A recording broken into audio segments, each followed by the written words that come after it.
Good morning, good afternoon, and good night. It took a really long time for the live button to pop up, so I was not prepared to sit here and wait that long. Welcome into the Makeshift Managers Podcast. My name is Austin. That is not Devin at all. It's Grant. You may recognize Grant from such videos as the AL East, the AL Central, the AL West, all of our division breakdowns. Grant, how's it going? Doing well. Happy to be on. How are you doing? You know, I watched Nestor Cortez absolutely annihilate my team today, but it's okay. I'll get over it. It was a little league game anyway, so it's fine. If you really think about it. No, it was a great game overall. It's good to see the Rangers stick with these good teams right now. I could go on a tirade of how much I hate 1-0 losses because I feel like somewhere we could have manufactured a run, whether it be walks or missed opportunities. I hate 1-0 losses, but considering we didn't get no hit, I will take it. After 2 last year, I could not handle another one this early in the season. Yeah, it's kind of crazy. Last year, I feel like we had at least 2, maybe 3 by now, and we haven't had any yet. I mean, we had the combined no with the Mets, but we haven't had a traditional no-hitter yet. So good on the avoiding that and keeping that going. Yeah, you had the whole Kershaw debacle in week one. Week one, what is this, football? In the first week of the season. Aaron Boone showed he would have let Nestor probably do the whole thing if he were to get that far. Because I think it was batter by batter at that point, which I can respect. Nestor Cortez is this whole story of drafted late, reliever, sent down. He's done a lot. Nestor Cortez is a really great story, whether you're a Yankee fan or not, I think. Yeah, absolutely. I think it was really cool to see what he did and continue his – I mean, he's been pretty dominant since middle of last season. So if he can keep that up, I think he's in the Cy Young conversation, which no one thought coming into this season. Right? Everybody had Garrett Cole, so you're sitting like, oh, Garrett Cole will be just fine. Nah, dude, it's Nestor Cortez now, and the man eating his apples, let me tell you. All right, so in this episode, we're just going to cover what's happened over the past kind of 5 weeks of baseball, where we kind of stand after about 30 games for each team so far. We're kind of at that point while I watch Grant's Tigers play the Oakland Athletics. A little bit here and there. 2 extremely struggling teams, but we'll get to that. We're going to start in the National League. We'll start in New York with the 20-10 New York Mets. The Mets so far through 30 games have indeed not met themselves out of anything. Piling up a 7-run comeback on Philadelphia the other day. We can kind of push Philadelphia in this conversation of the Mets are playing really well. They're firing on all cylinders, even without Jacob deGrom, and the Phillies continue to blow leads over and over and over again. So I heard somebody say it the other day. On a massive contract, you have Bryce Harper. I know we saw Stanton have a big contract with the Miami Marlins and got traded to the Yankees. There's no way we see this with Bryce, right? Bryce is a Philly for life, regardless of if the struggles continue. Yeah, I think so. I think he's made it pretty clear that he wanted to stick with one team for the rest of his career, wherever it may be, and they paid him what he deserved, and I don't see him being the type to ring chase.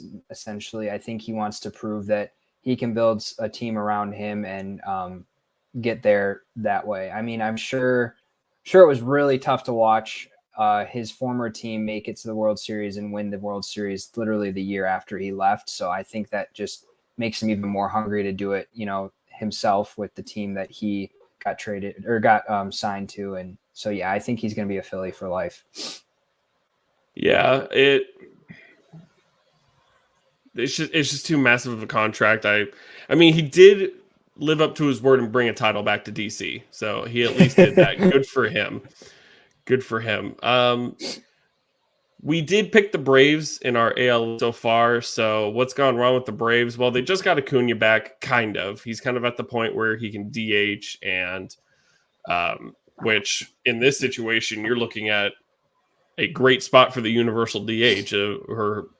Acuna probably isn't playing as much right now. His bat in the lineup. Matt Olson, all these guys. I know their pitching struggle a little bit. I don't think they're going to get Mike Soroka back anytime soon. But Max Fried, I think they struggled really early in the season, and they're still struggling to find a solid five they can throw out every single day. But at 14 and 16, I'm not really concerned about Atlanta at all. They're 8-8 at home, 6-8 on the road, 5-5 in their last 10. So they're hovering around 500. I think they're too good of a team to not necessarily, let's see, how do I say this? Not necessarily the division to the Mets. There's nothing wrong with losing the division to the team that literally spent a lot of money. But the defending world champions are kind of in a off to a slow start. But are you concerned about the Braves at all? No. I think we underestimated the power of like what a good manager can do to a team. And what I mean by that is Buck Showalter's effect on the Mets has been shown. They've been able to manufacture runs, win close games. And it also helps that you have, Max Scherzer, Chris Bassett, you signed Eduardo Escobar, Mark Canha, and then to go along with the guys you already had in Lindor, Nimmo, Alonso. I mean, the list goes on. They DFA'd Robinson Cano and didn't even blink an eye. It hasn't affected them. And they're the type of team too. I mean, with Cohen as their, owner, they're the type of team that if they need a big piece at the deadline, they're going to go out and get it, whoever it may be. So they're not afraid to add, spend. They want to do what it takes to get to the playoffs and win it all. I do think it's really early on, but I do think the Mets are going to win this division just the way it's gone already. Their pitching is going to get better once DeGrom comes back. Their bullpen is, I don't know how you get a hit off their bullpen. So if they have a lead going into the seventh inning, it's tough to beat them. But no, I'm not worried about the Braves. They were in a worse spot last year. I mean, they were below 500, I think, into August, which is insane to believe. And I mean, I do think we're seeing again, though, another example of the World Series hangover where it's really hard to duplicate. I don't think they're necessarily going to win it all again, but this team will make the playoffs. They're too stacked, too loaded. With Acuna coming back, you're starting to see how big of an impact he has. And yeah, I think their offense is going to be fine. Their pitching struggling. That's why they're where they're at now, but I'm not worried about the Braves. Yeah, and the biggest thing for the Mets, too, is the performance of Edwin Diaz. A lot of Mets fans for a long time did not like the acquisition of Edwin Diaz after his 50-something save season out in Seattle. The dude's nasty. I felt like he was going to get together at some point, so the Mets being able to close games on the regular and even close out that combined no-hitter against the Phillies was great for them. They were the first team to 20 wins, and I think they'll continue to push forward despite being without Jacob deGrom. And like you said, that's going to add an insane boost when you can throw deGrom into Scherzer and Buck Showalter. We've talked about it all our breakdowns about a month and a half ago. The manager factor is huge. A lot of teams who don't have good managers will continue to struggle or set a franchise back. And you kind of see it throughout some of the teams. For the Phillies, for example, Joe Girardi has struggled. He took one of my perfect examples is watching the Phillies play the Texas Rangers the other day. Zach Wheeler was absolutely dealing 72 pitches through 7 1/3. It felt like my man was barely throwing 10 pitches an inning, and Joe is out there. Let's go get him out. I don't. And for a guy who was extremely struggling going into that start, Zach Wheeler had an ERA over 6, and he absolutely went out and dominated the Rangers. And what the Phillies ended up doing, the bullpen ended up blowing the game. When you consistently know it's tough to go out there, and the Philly fan base is a very unforgiving fan base. I don't know how much longer Joe has left. You're always on the hot seat when you're in Philadelphia. I just want to apologize to Phillies fans because I've been there. Dave Dombrowski is your, I don't know the exact title, but president of baseball operations. He is very exciting because he'll go out and get the big name. He'll go out and get the big bat, add it to your lineup. You saw it with Castellanos. Schwarber. I mean, their lineup, they're going to, like we talked about in the previews, they're going to hit home runs, and I mean, they're going to score with any team. They were scoring runs like nothing against the Mets, who have one of the best starting pitching rotations in baseball. They also have really great pitching, similar to the Tigers teams that I grew up watching with Verlander, Price, Scherzer. The list goes on. They have great pitching with Nola and Wheeler and Eflin and all those guys. But their problem is very similar to what I experienced with the Tigers, is you get to the 7th and 8th inning and good luck. They have a good closer, but it's that gap between the starters and the closer. How do they get there? Also really bad defensively, similar to the Tigers teams that I grew up with. So it's defense and the middle innings of relief that are really going to be the bugaboo for this Phillies team. So if they can get past that, great, but they have a really tough division who they're going to face a lot of hard teams. And I just don't see this team getting over that hump until they start buying into bullpen pieces and getting better defenders, but they're kind of locked into what they have now because these guys are too good offensively. Yeah, nobody, and I mean nobody, tell the Phillies that Matt Moore has given up 1 run through 11 innings so far this season. Nobody say a thing. Nobody. The Nationals at 10-20, exactly where I expected them to be. Davey Martinez is mad that the score is getting ran up on them. They are in a rebuild. It is the beginning of the end. You got your world title, you hung over. That it's going to be a long couple of years for Nationals fans. For the Marlins, they had a 7-game win streak going. They've fallen down to 13-15, but I'm looking at them last season at 67-95. They were 25-56 on the road.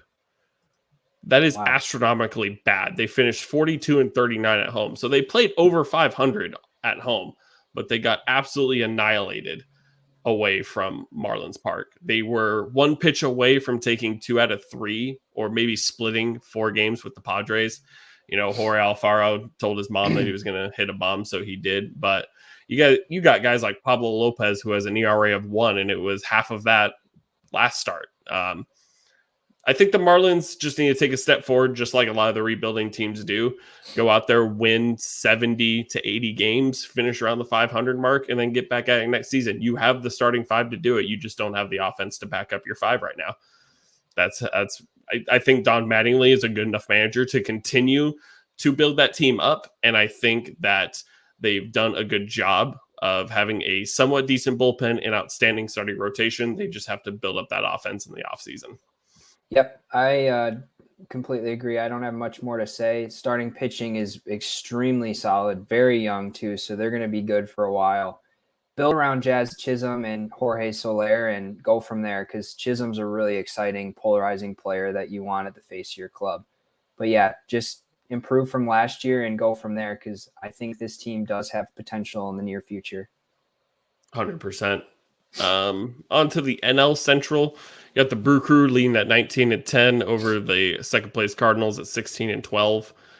Brew Crew doing exactly what we kind of expected them to do. Woodward and Burns,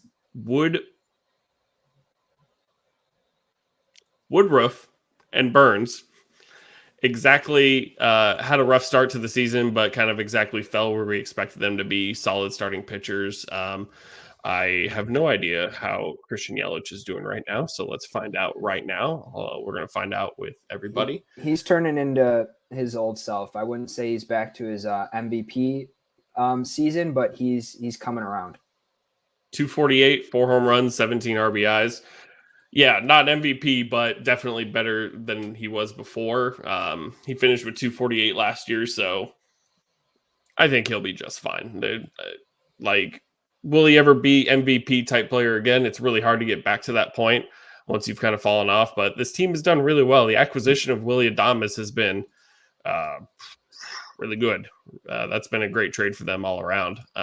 Even getting bounced in the first round last year, they'll be right back in the thick next year for sure. The Cardinals doing exactly what we kind of expected them to do, always hang around. I think the biggest thing that is holding this team back maybe I'm going too far with this, but not having Jack Flaherty every fifth day is rough. It is to pair him with Wainwright, and you're basically losing your ace. Really sucks. I know it's kind of easy for me to say that, but that's kind of how it is. And I think that's going to be, if they lose by, 5 or 6 games in the division, which is kind of what I expect them to be. They're a good team and they're always in it. You can look at 5 or 6 games where you're like, wow, I really wish Jack Flaherty started those games. Yeah, this Brewers team is this offense has done a lot better than I think we expected. And I don't even think Hunter Renfroe's got going, but with Adames and Rowdy Tellez has turned on. I mean, he was the player of the week in the NL this past week. He's really come along. And so if this offense can get going with the pitching that we saw last year, it's going to be really hard to beat them. Their bullpen too. I think Hader's already got like 11 or 12 saves, which is ridiculous. And then you got Devin Williams and Boxberger and Aaron Ashby, and just the names in their starting rotation in their bullpen is insane. I think this division's actually already turning out kind of how we expected. I'd say the Cubs are underperforming and the Pirates are overperforming a little bit, but I think the order of the teams is pretty much kind of how we saw it going down.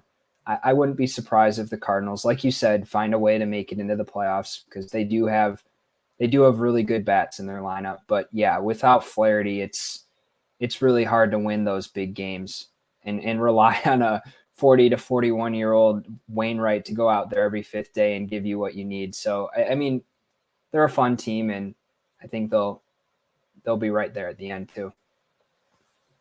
Yeah. Speaking of the Pirates, they are at 11-16, coming off a series loss to the Cincinnati Reds.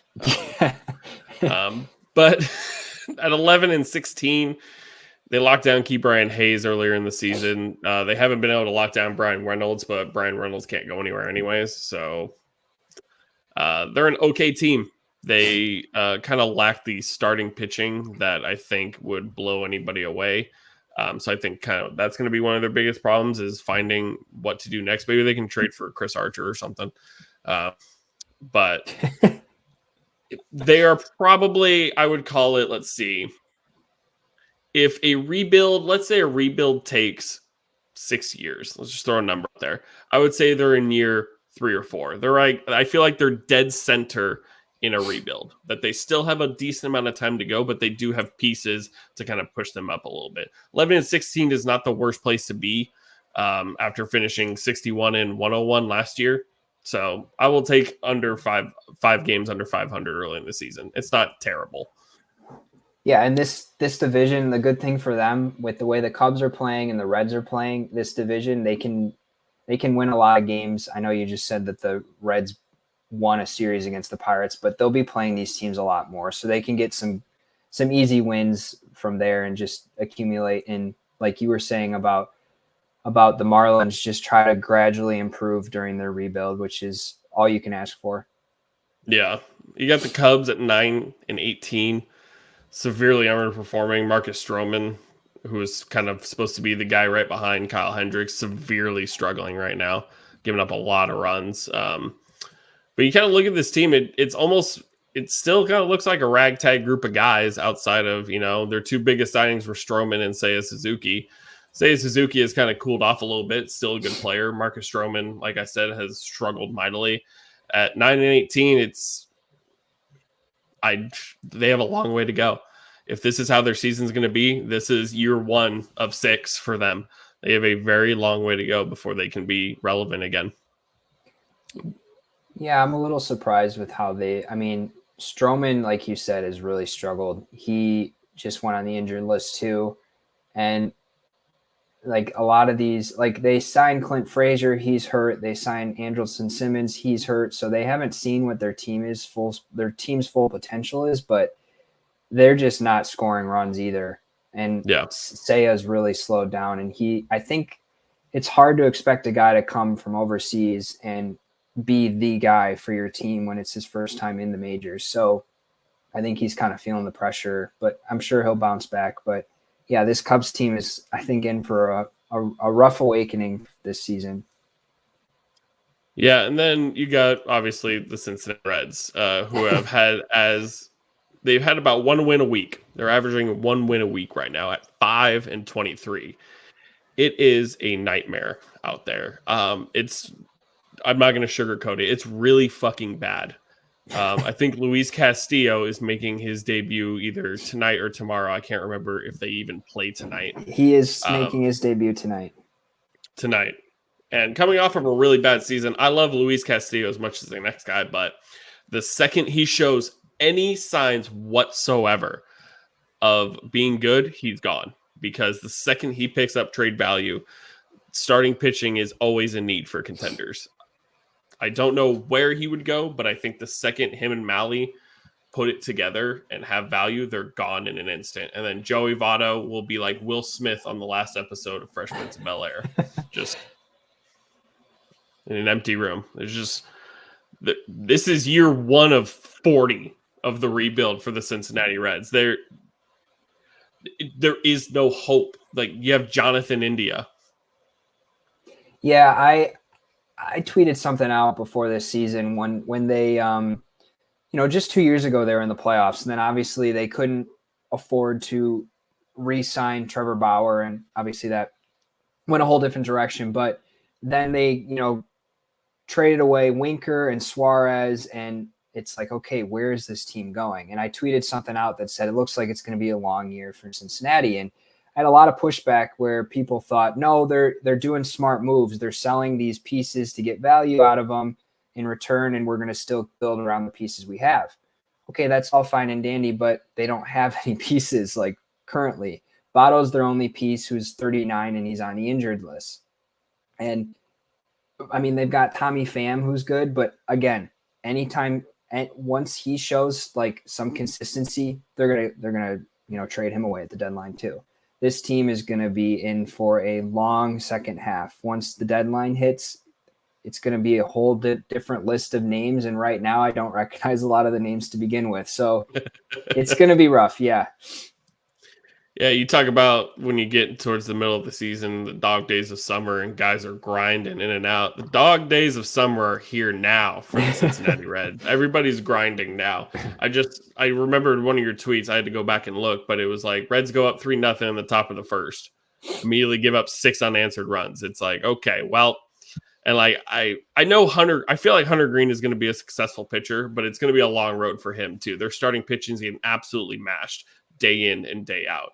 And I think David Bell is kind of in the spot. I don't know how much longer David Bell is long for this world as a manager. Nobody would succeed with this roster, but I don't know if he's going to be the guy to build them up or not. But I feel like he's just been told, like, if they're getting mashed, let them get mashed. We're not going to send them down. We have nobody to call up. Everyone's here. Everyone they expect to be good in the near future, whether it be 3 or 4 years from now, is here now. And they're going to get their heads kicked in all year long. Except for Joey Votto. You got Joey Votto, the king of the Reds. That's about it. Yeah. The other thing, too, is like they're pushing these young guys. They're expecting a lot more out of Hunter Green and Nick Lodolo when they're not ready. So if they were on a good team, they'd still be in the minors. But they're expecting them to come in and give big league innings, and we saw what happened to Hunter Green last week, where I think he gave up like 6 or 7 home runs in one game, which is just, and what does that teach a guy? It just ruins his confidence. So I think there's a lot going wrong in Cincinnati, and I think it starts from the top, and they need to just do a complete tear down and build back up. And that's a huge thing too, right? Like, you take these young guys who are younger than you and I, and they've worked their entire life to get to where they are now, and you're getting your ass kicked. You are seeing that you're not good enough at this level quite yet. You have a long ways to go. And if you can't walk out there, and this goes for positional players too, if you can't go out there and take your position and be confident that you're going to go out and win a ball game, it's gonna take its toll. Yep, absolutely.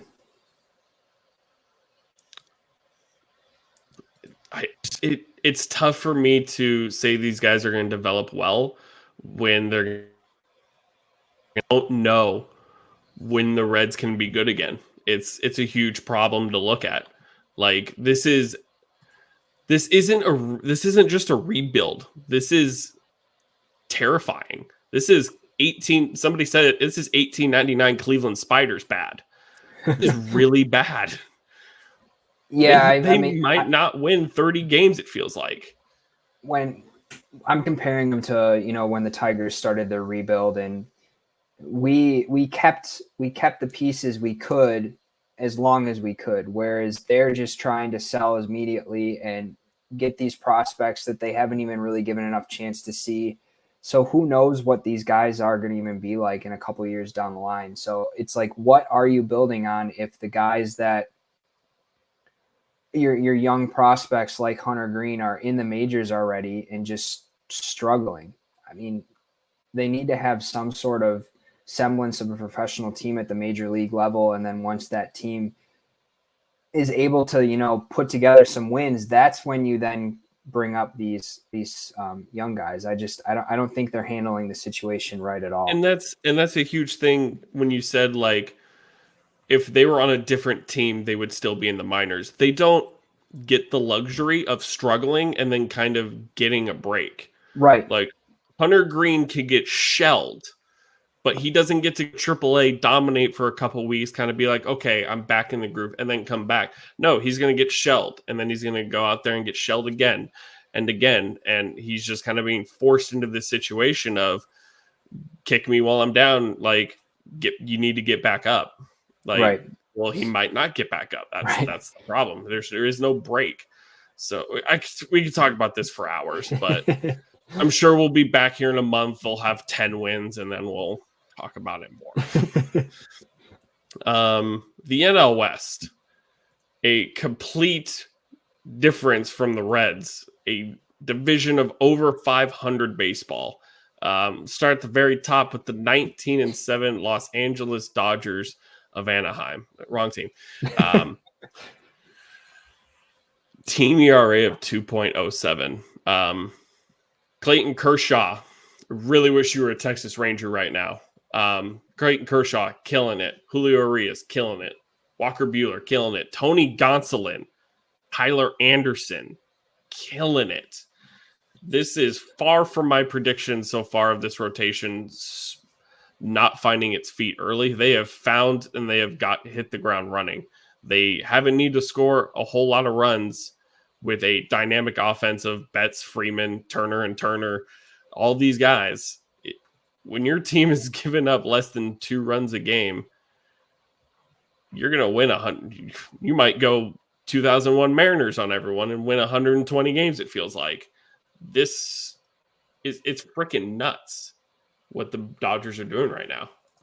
Yeah, I've come to learn that the Dodgers pitching development is probably the best, one of the best, if not the best in majors, because like you mentioned, Tyler Anderson was not a big name, and he's turned into a great 5th starter for them. And Andrew Heaney looked amazing before he got hurt.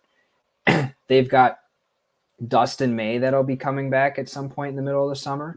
They even have David Price, who's on the COVID list. And I mean, their list of guys is impressive. And their pitching has been so good that this really, really good lineup hasn't even had to score much. Freeman's only got 3 home runs.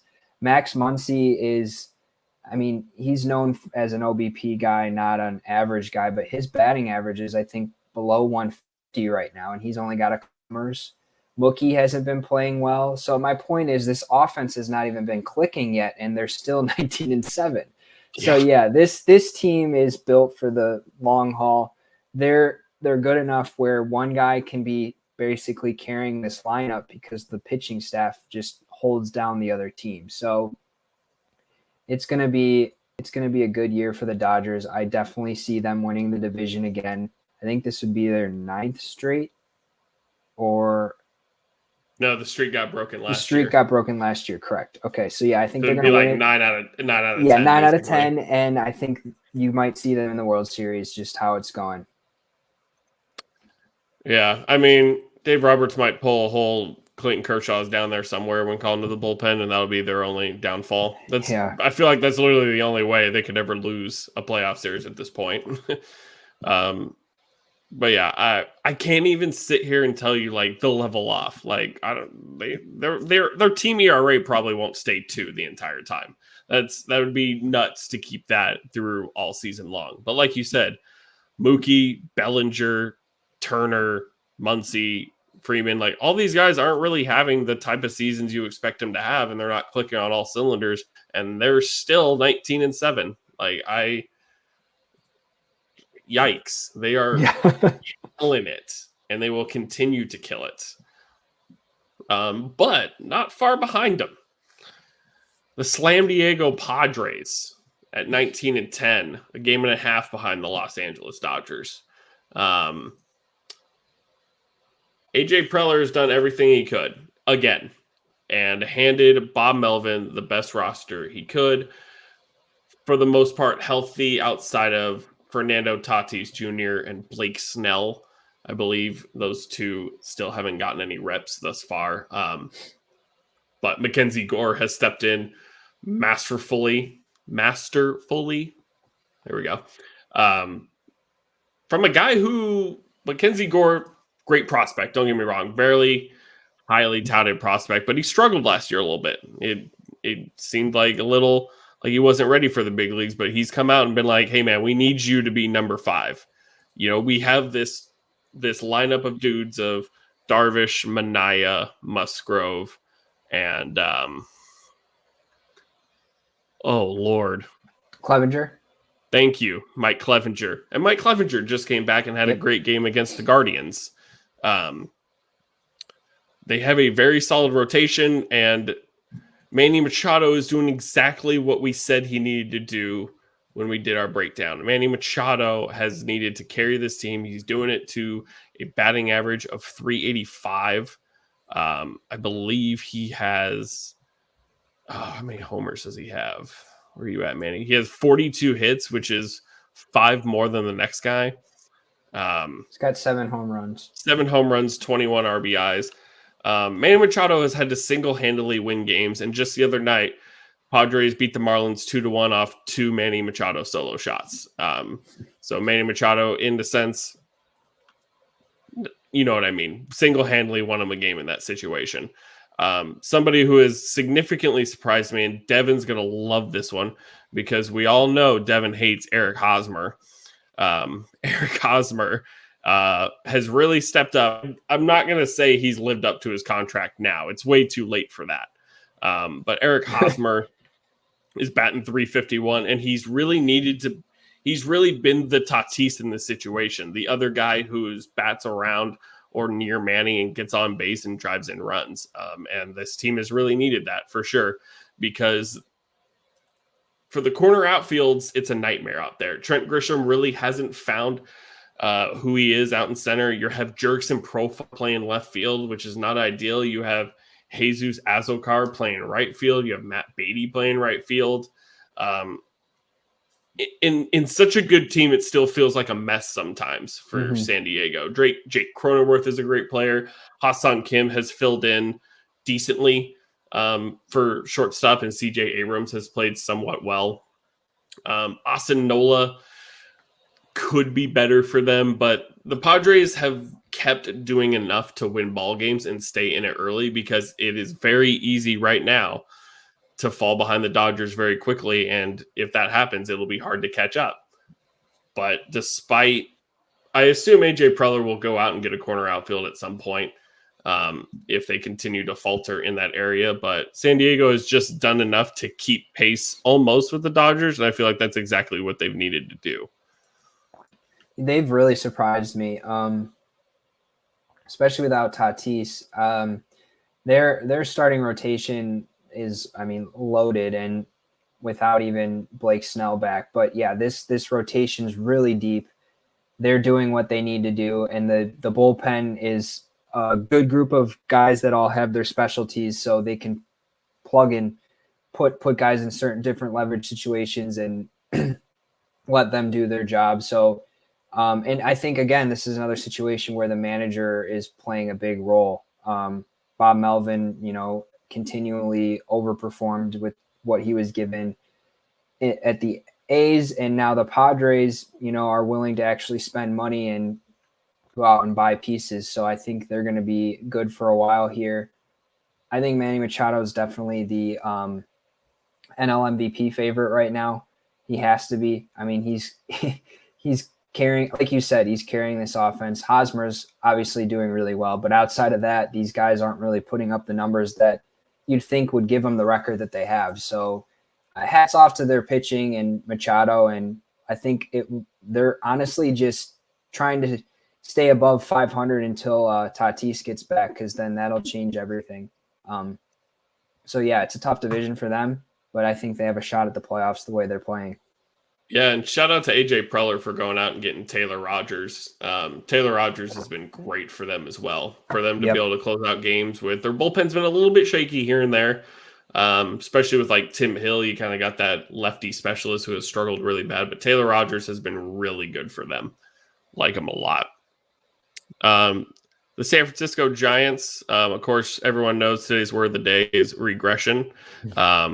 We all like to talk about regression. I'm just kidding, just me. I like to take stabs at Devin when he's not here and can't defend himself. So it's the perfect time to do it. So never forget, when you think about the San Francisco Giants, think regression.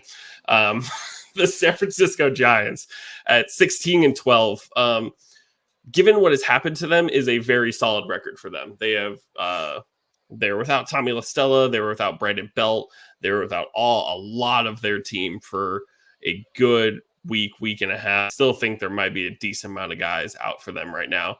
But 16-12 for the Giants right now is really good. Carlos Rodon. Wow. Yeah. As Devin likes to say, he's been shoving a lot. Carlos Rodon has played really well so far for the Giants as a solid ace. Looking to be one of the best signings right now, easily in the NL Cy Young race. But the Giants are doing what they're kind of supposed to do. I think they'll get better once they get their guys back. They really haven't regressed that hard. What do you think? Yeah, no, I think they've been bitten by the injury bug. Like you said, let me see here. La Stella, Longoria, they're expecting back soon. And then DeSclafani, Matthew Boyd.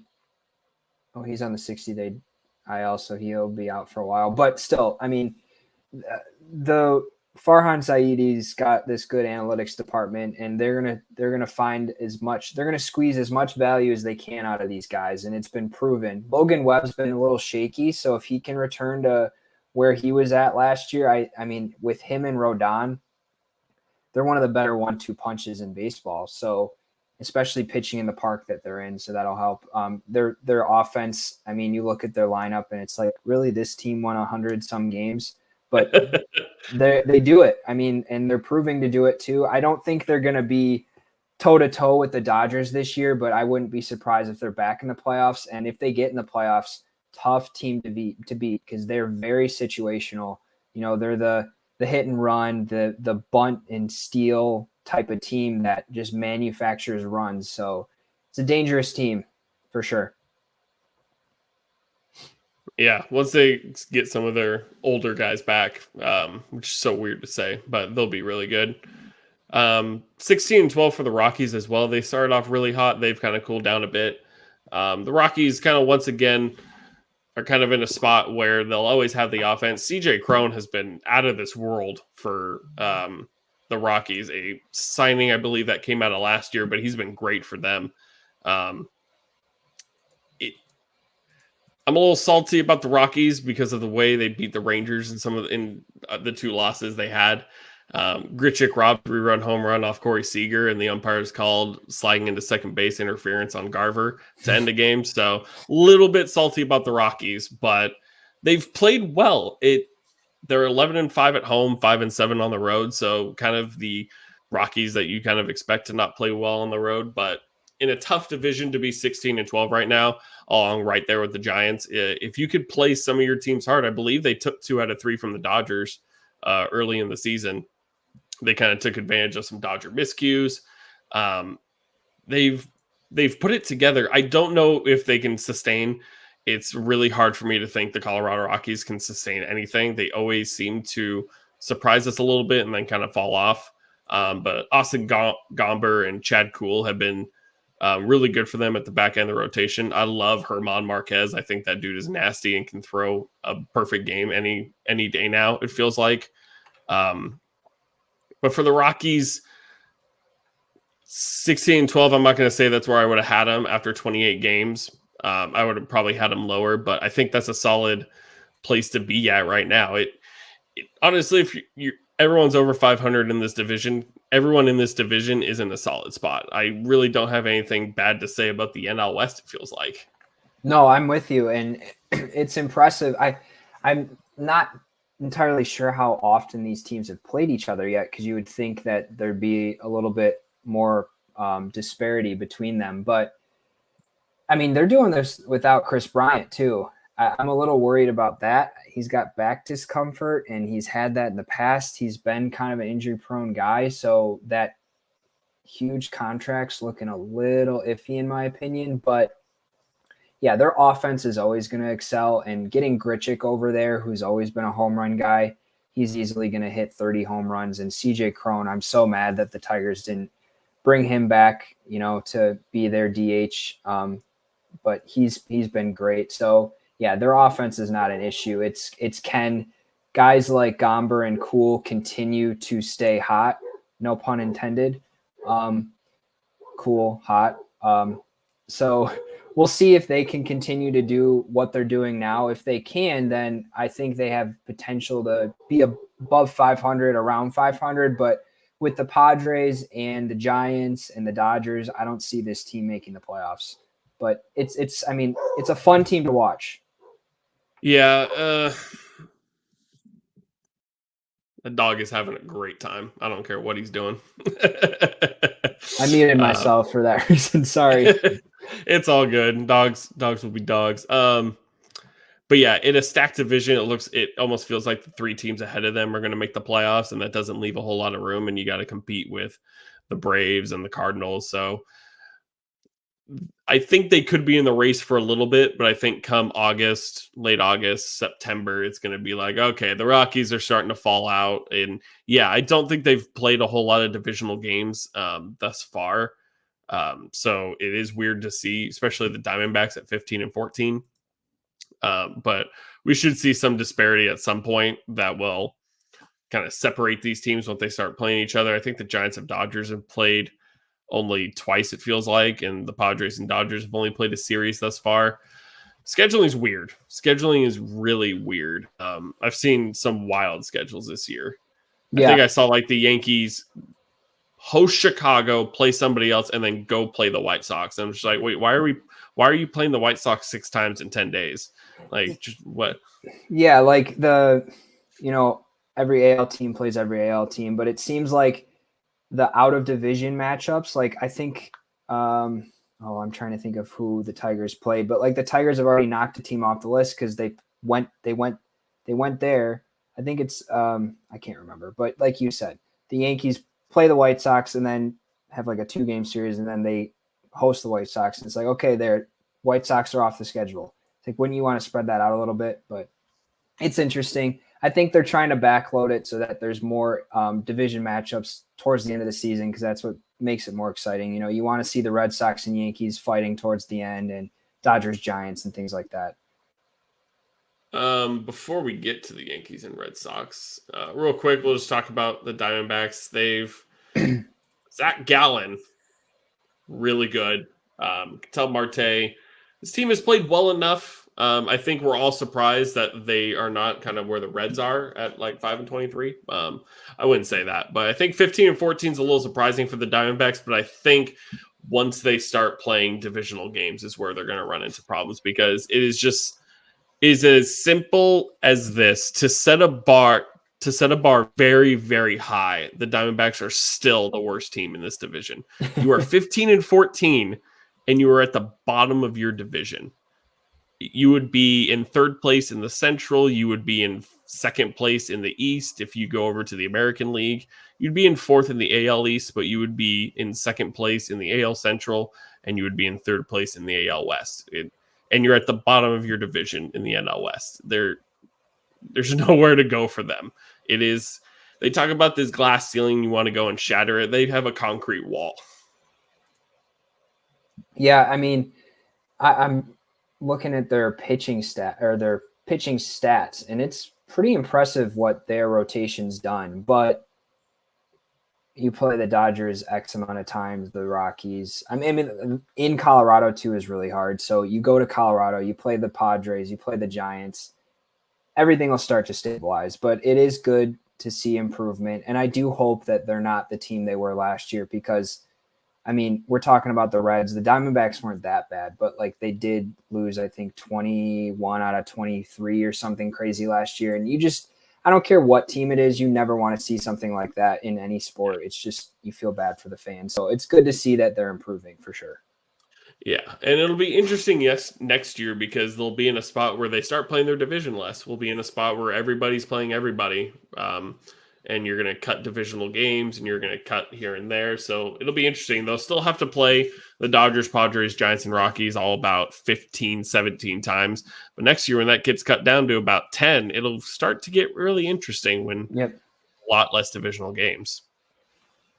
So on to the American League, starting with the Bronx Bombers, 20-8. The way I would have seen Twitter, I would think the Yankees are 8-20 right now. The sky was falling when they lost 2 out of 3 to the Baltimore Orioles, and then they won 11 in a row. So that changed the narrative really quick. Things are a lot better when your team is winning, let me tell you. Yeah,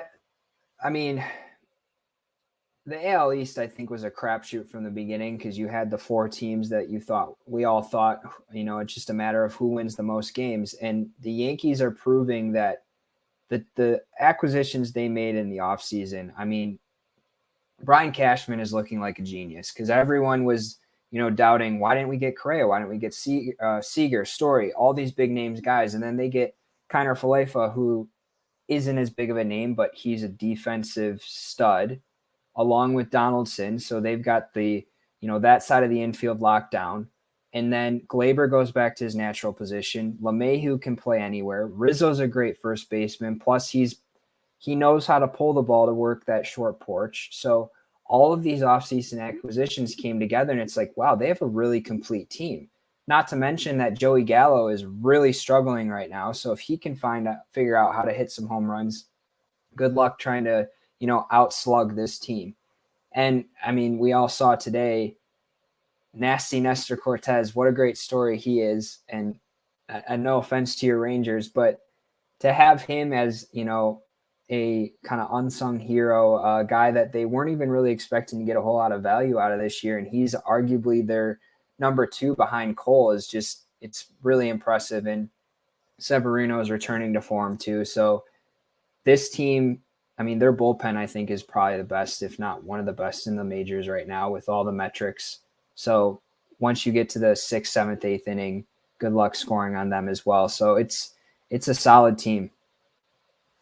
Yeah, I saw it firsthand all weekend long. Their pitching staff is incredibly good. We've had success against Cole in the past, but if Cole can figure it out, it doesn't matter what you've done to him in the past. Faced Jordan Montgomery game 2. We're lucky that Aaron Boone kind of pulled him early after a double and were able to get on the bullpen and steal the game, it felt like, from the Yankees. Granted, they won the first game off a Little League home run, so what does it matter? Shout out to Chris Woodward. No, when I looked at this series ahead, I was like, oh, thank God we dodged Nestor Cortez. It was scheduled to go Cole, Montgomery, Severino on Sunday. And then Mother Nature said, hold on. Let me give you a doubleheader. You play on an off day. Okay, Nestor gets moved up. And I literally was going back and forth with somebody on Twitter today. And like 15 minutes before first pitch, I was like, first pitch is in 15 minutes. I'm going to go watch Nestor Cortez carve my team apart.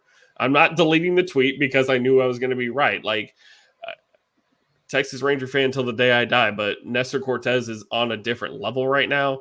Slider, cutter. Granted, Ramon DeJesus behind the plate was one of the worst umpires I've seen all season long, and I cannot wait for that scorecard to come out tomorrow. It's going to be great. But he's mixing his slider and his cutter and his other cutter along with his other cutter and cutter. He just mauled us, it felt like. And he had a no-hitter going into the 8th inning until Eli White blooped a base hit. And I was not ready for my team to get no hit again. I just wasn't ready. And it's funny, like I would have rather faced Luis Severino. I was okay with dodging Cortez and facing Severino. And Severino is gassing dudes up and in with his fastball, wipeout slider. That team is firing now on all levels, and they didn't put up much offense against the Rangers all weekend long. And I when it happened is that the Rangers got into a lot of, they were bases loaded, and they would bring Dennis Santana to face Judge. And it happened last night, and it happened today. Judge with the bases. They had bases load one out with Judge and Rizzo coming up. Luckily, Brock Burke struck both of them out. But at some point, I'm like, you cannot continue to walk the tightrope against the Yankees. At some point, you're going to fall off the tightrope. You can't keep putting Yankees in this situation and expect them not to score runs.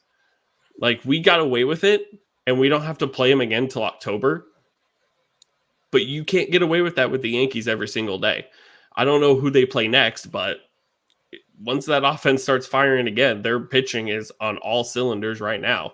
They are exactly where they want to be, and I don't see them slowing down currently. They are on a hot streak. They are killing it.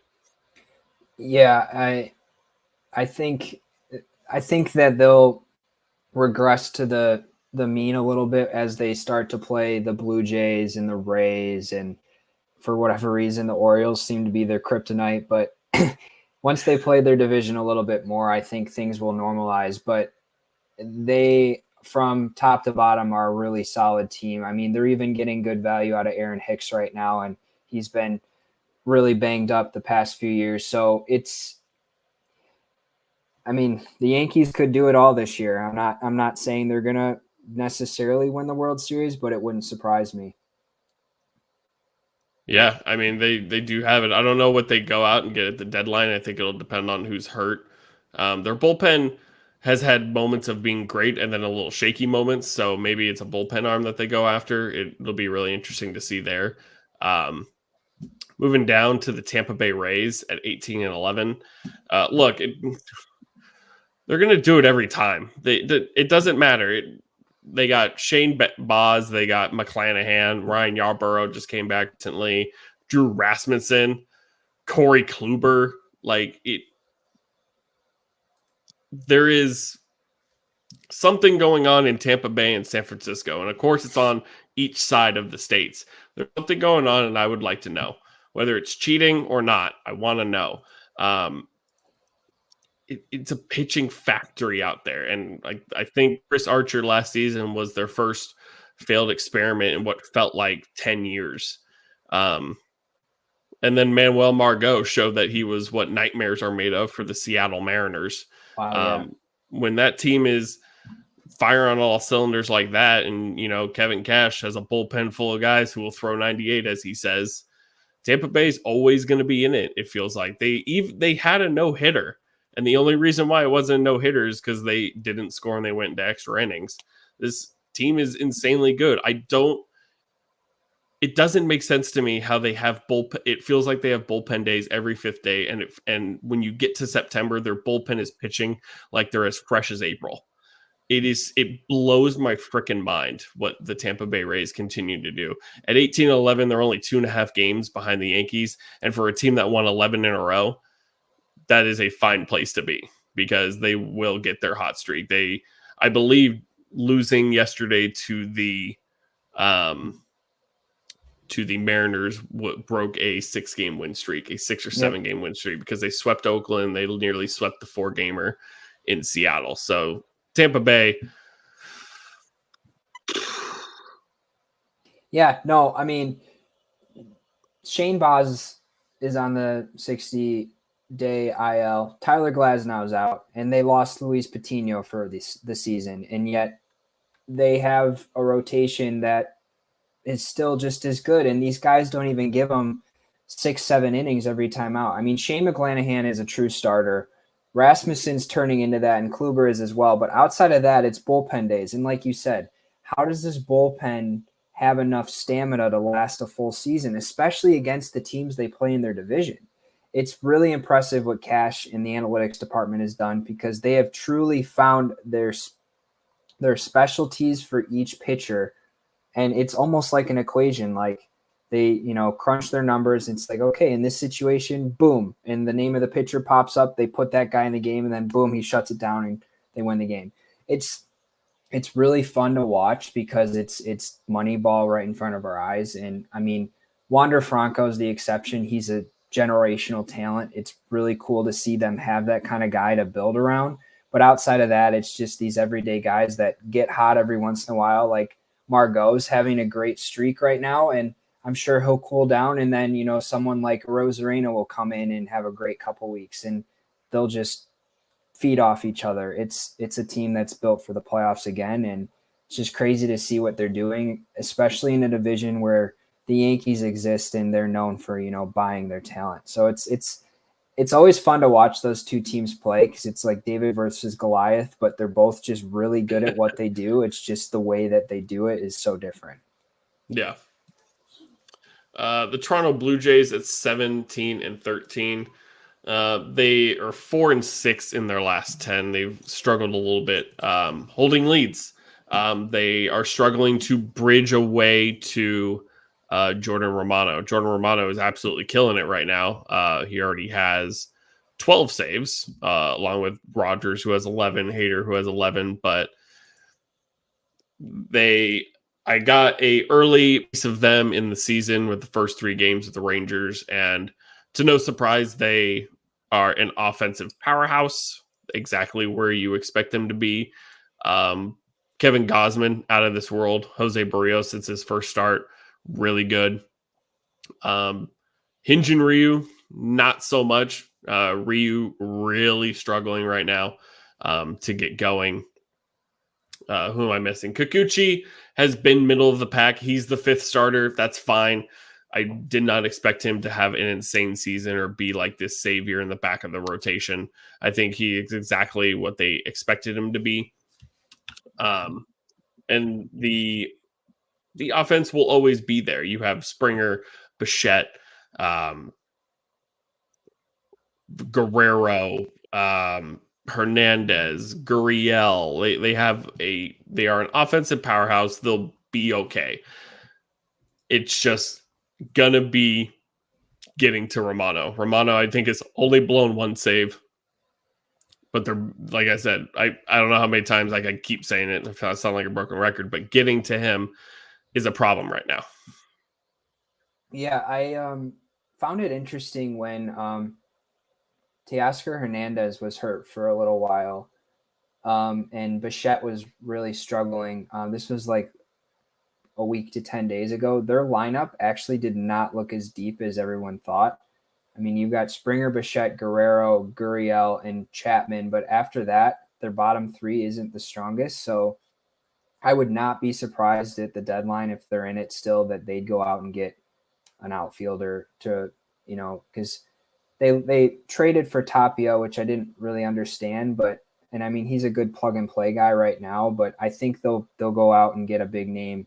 I don't know who someone like a Tommy Pham maybe would be a good fit, who's just, looking for a team to play for. But their starting rotation, I mean, Kevin Gausman is this year's Corbin Burns right now. I think he just gave up his first walk, 46 strikeouts and 1 walk. It's insane. And Alek Manoah at 24 years old is one of the best pitchers in the league right now. So if you're trying to win a 5-game or a 7-game series and you face Gausman in game 1, Manoah in game 2, and Barrios in game 3, or whatever order, it's going to be pretty hard to beat, especially when you have that offense rolling with Bichette, Springer, Guerrero, and whoever they add. Like you said, though, it's that lynch between the starters and Romano that they need to figure out. I think they will figure it out. It's just these guys are having a little bit of a rough patch, but this division is going to eat these teams alive. It's just who's going to have the stamina to come out on top at the end. Yeah, like in terms of guys who they've been able to turn to, it feels like Simber has been a good spot for them. Um, Sometimes David Phelps, Yimi Garcia, and Tim Miza have struggled. Trent Thornton, Trevor Richards struggled a little bit. So you can't throw in Adam Simber every single night. It's just not plausible. So they need a good, probably seventh inning guy is probably the spot that they need the most because I feel like Charlie Montoya can expect his starter to go 6 innings. I know it's not going to happen every single night, but with the 5 that he's throwing out, I feel like he's okay with being like, okay, I get 6 innings out of Gossman. I put in a reliever in the 6th or the 7th. I put in Simber, then I put in Romano. But the Yankees have shown that they are, they were better in that series. They squeaked out a 3-2 win. They pounded them 9-1, and then they lost 2-1. They came into Toronto hot, and everyone was like, "Oh well, Toronto will cool them down." Well, they didn't. Yankees came in hot, and they beat them up, and there was no issues with COVID. The Yankees were able to walk in there with their full players, like they were good to go. So it will be. These teams will continue to play and beat the hell out of each other. Guess who they play tomorrow? The Blue Jays and the Yankees have a 2-game series lined right up. So here we go. Let's do it again. And then they'll play the White Sox, and they got to play the Orioles, and they got to play the White Sox again, and they got to play the Orioles again, and then they play the Rays. What a weird schedule. What a really weird schedule I just read off. Let me tell you. Man. Speaking of the Baltimore Orioles, 12-17, struggled away from Camden Yards at 3-10, 9-7 at home, 6-4 in their last 10. They're pitching really good. They have kept their offense in a lot of games, and without John Means, that has really impressed me. I think their bullpen has been really solid, but they have struggled to score runs mightily. Cedric Mullins, Ryan Mountcastle, Trey Mancini, kind of not hitting on all cylinders. Are they a 12-17 team? Yeah, just about. They're kind of, that's close to where I expected them to be, kind of in the same spot that the Rangers are, except they feel a little further away right now, especially losing Means for this season and half of the next, most likely. But I do like where they're heading. I assume Adley Rutschman will be the guy in a month or two because Robinson Chirinos has been really bad for them. So I think once Adley feels ready, and I believe he was hurt, so probably kind of just healing up down in AAA, I think it'll be Adley's time here, even this month or maybe even June. Yeah. I just have to say kudos to the Orioles because what their front office has done the past 3-4 years, they're basically showing that they have no sign of wanting to build on any sort of success. And yet this team is not in last place. I think that's something to hang your hat on. Yeah, they're not doing great, but they're not in last place in an extremely tough division. Their pitching staff is actually doing really well. Offense isn't horrible. I mean, Mullins, Mancini, Santander, Hayes, Mountcastle is not a bad 1-5. Then you add in Adley. Gets pretty interesting. And I think they'll probably call up Grayson Rodriguez with Adley whenever that happens, end of May, early June. And that could give the fans something to be excited for because those guys are both really, really good. It's really frustrating, though, to see from a rebuilding team how another team is handling their rebuilding team equally bad. I mean, the Orioles, like I said, it's like they're just consistently happy. Their front office is happy with losing 80 to 100 games every year, and it's just sad to see. And then to add on to that, they extended the left field wall, and so now no homers are getting hit, especially with this dead ball. So a guy like Trey Mancini who can, count on that shorter left field for 25 to 30 home runs, he's only got 1 home run so far this year. So it's just it's going to be a long season in Baltimore, but hey, they're fighting, their team's playing well. It's something to be proud of. You said they weren't in last place. Let me tell you who is in last place. Boy, oh boy, it's the Boston Red Sox at 10-19. Good Lord. What has happened to the Boston Red Sox? Rafael Devers and Xander Bogaerts are about the only guys on the team playing. I was dumbfounded when I realized that they were at 10-19 last place. A lot of people say they overperformed last season. That could be true to an extent. But this is not the Red Sox we know. Negotiations with Bogaerts have gone south. Most likely he is out next season. Trevor Story has gotten off to an incredibly slow start, which is, for Boston fans, it's a big deal right now. But from the outside looking in, it's not a big deal. A guy who signed with like a week left in spring training, it felt like, is not getting going. I'm not surprised in the slightest.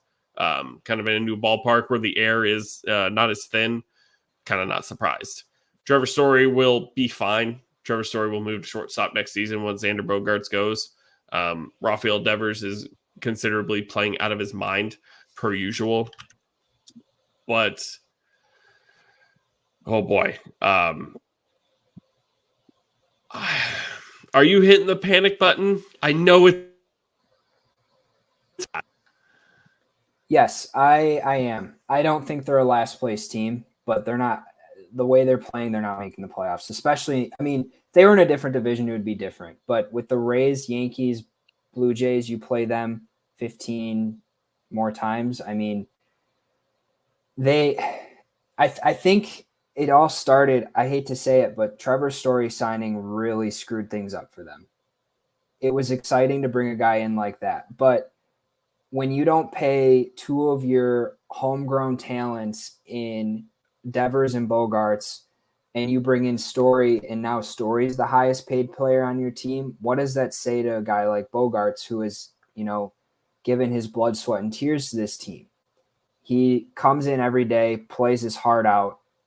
The easiest thing for the Red Sox to do right now is to sign this guy, because he's not even asking for top dollar. Sign him, get him a long-term deal that keeps him in Boston. Yes, Story has to manage playing second base for, the rest of his career, however long it may be, but he'll be fine. Like you said, Story will figure it out. So if you can sign Bogaerts, keep him and Story, and then work on Devers down the road because he's still younger, then that's a great infield to have. This team will improve because you've got guys like JD Martinez and Verdugo, and they've got some good offensive hitters on their team. But their starting rotation outside of Eovaldi right now is pretty rough. Garrett Whitlock was this, linchpin long reliever that they're turning into a starter now because everyone else has struggled so much. So it's going to be interesting to see how they handle it. I think Alex Cora is a great manager. I think he'll figure it out and get as much as he can out of this team. But I mean, Rich Hill's on the COVID IL, so he'll be back soon, but they're without Paxton, and Chris Sale just had, a non-medical, I think is how they refer to it, a non-medical delay in his rehab, which to me does not sound good. And that's the guy that they're hoping to come back, start of June. And it's like, okay, let's get this team going in the summer. But yeah, I'm panicking if I'm a Red Sox fan. On top of all this, 9 blown saves already in 29 games. That's not good. Yeah, that's a big, big problem. I mean, they were the team that got no hit by the Rays, went into the 10th inning, scored 2 runs. I thought that was it right there. I was like, you just put the Rays in the dirt. You just absolutely ended like their momentum. And what do? They gave up 3 in the bottom of the 10th. On a home run to Kevin Kiermaier. No offense to Kevin Kiermaier, but Kevin Kiermaier doesn't hit a ton of home runs. Right. It's just everything has gone wrong for the Boston Red Sox, and I don't know. The problem is there is no the help is not on the way currently. Like you said with Sale, he had a setback, and feels like Chris Sale's been set back for 3 years now. Yeah. Eovaldi is doing his best out there. We have no idea when James Paxton will show up. Rich Hill will come back at some point, and he's been okay for this team. But yeah, there is no. If you have a bad season this year, what are you going to do about it next year? You don't you aren't waiting for somebody to develop. You're not, and you might lose Bogarts. It's a major problem right now for them. And another just minor thing that, like, in the grand scheme of things, it's not a big deal, but like they called up one of their top prospects, Jaron Duran, when Kike got hurt, when Kike got COVID. They called him up. He had a triple in that game, scored a run, sent him back down the very next day because Kike, apparently tested negative. But like, what does that tell your team? Like, you call up this really exciting young prospect and then boom, next day he's down. Try him out. I mean, they're struggling right now. Try him out, give him a chance, see what they do. If that gets the bats rolling, then hey, it works. But I don't know. I think they need to try something new and mix it up because this division showing no mercy. Yeah, good Lord. On to the AL Central. The division leading Twins at 18-11. Man, they have been exciting to watch. Byron Buxton has played most of the games, which is great for everybody involved. Joe Ryan has been really good for them. I'm not going to say they overperformed. I think they put together a decent roster. They shed a decent amount of money, and they're in a really good spot right now. I don't know if I can remove the White Sox out of the spot yet of being the division winners. But they're playing well enough. Even with Sano on the IL, Luis Arraez on the IL, they have a decent amount of guys on the IL right now, but Byron Buxton is the coal that makes the train go. Not you, Gary Sanchez. Talking to you, Gary. Johan Duran, Jahan, whatever you want to say. That dude, I watched that guy pitch a 2-inning save against the A's and just absolutely made dudes look stupid. That man is absolutely wild as hell with his splinker or slinky or whatever the hell you want to call it. My man's throwing 100-mile-an-hour splitter sinkers. Like what? He's doing what now? Yeah, he's really good. Twins are having fun, and fuck it, I'm here for it. Yeah, they're surprising me. I mean, I thought they'd be in contention for a wild card, but with Joe Ryan is phenomenal. He's really good, and Sonny Gray just came back. Paddock's been doing really well for them. They've got a lot of like under the radar arms that are overperforming right now. So I don't know if that's going to be sustainable throughout the course of the season, but it's fun to watch. Like you said, Buxton by far is the best player in the division, if not the all of baseball. He's carrying this team with Correa struggling and Correa getting hurt, but they're calling up their guys too and giving them chances, which is always exciting. Royce Lewis, Miranda, Kirilloff. I mean, they've got a lot of young names that could make this team fun for a while. But to your point, I think this is still the White Sox division to lose. Yeah. Speaking of the White Sox, they are without, I believe it is Eloy Jimenez. It's not Luis Robert. It's Eloy Jimenez. Yeah, correct. He had the hamstring. That's a big blow to them. They don't have Andrew Vaughn right now. That's a tough blow. They're underperforming a little bit. They were without Lucas Giolito for a little bit. They're without Lance Lynn right now. Dylan Cease and Michael Kopech have been really good for them. Dylan Cease for Cy Young. Hear me out. Vince Velasquez has filled a solid spot. He's 2-2, ERA of 3.97. I can't ask much more. I have a fifth starter out of somebody we really wouldn't expect to be in that spot. So he's been doing fine there. Liam Hendricks has struggled a little bit. I believe he's blown 2 saves this year already. But he does have 9 saves. So, that's the typical closer these days. It feels like, they're without Garrett Crochet. They traded Craig Kimbrell, which still baffles me a little bit. I don't know if I love Andrew Pollock per se. AJ Pollock. He's batting 176 with 4 RBIs. So, there's that. I think they'll be fine. They've pushed themselves out of the 500 slot and they're at 14-13. As much as I don't like Tony La Russa, like we said, I can't pull him out of the division winning slot right now.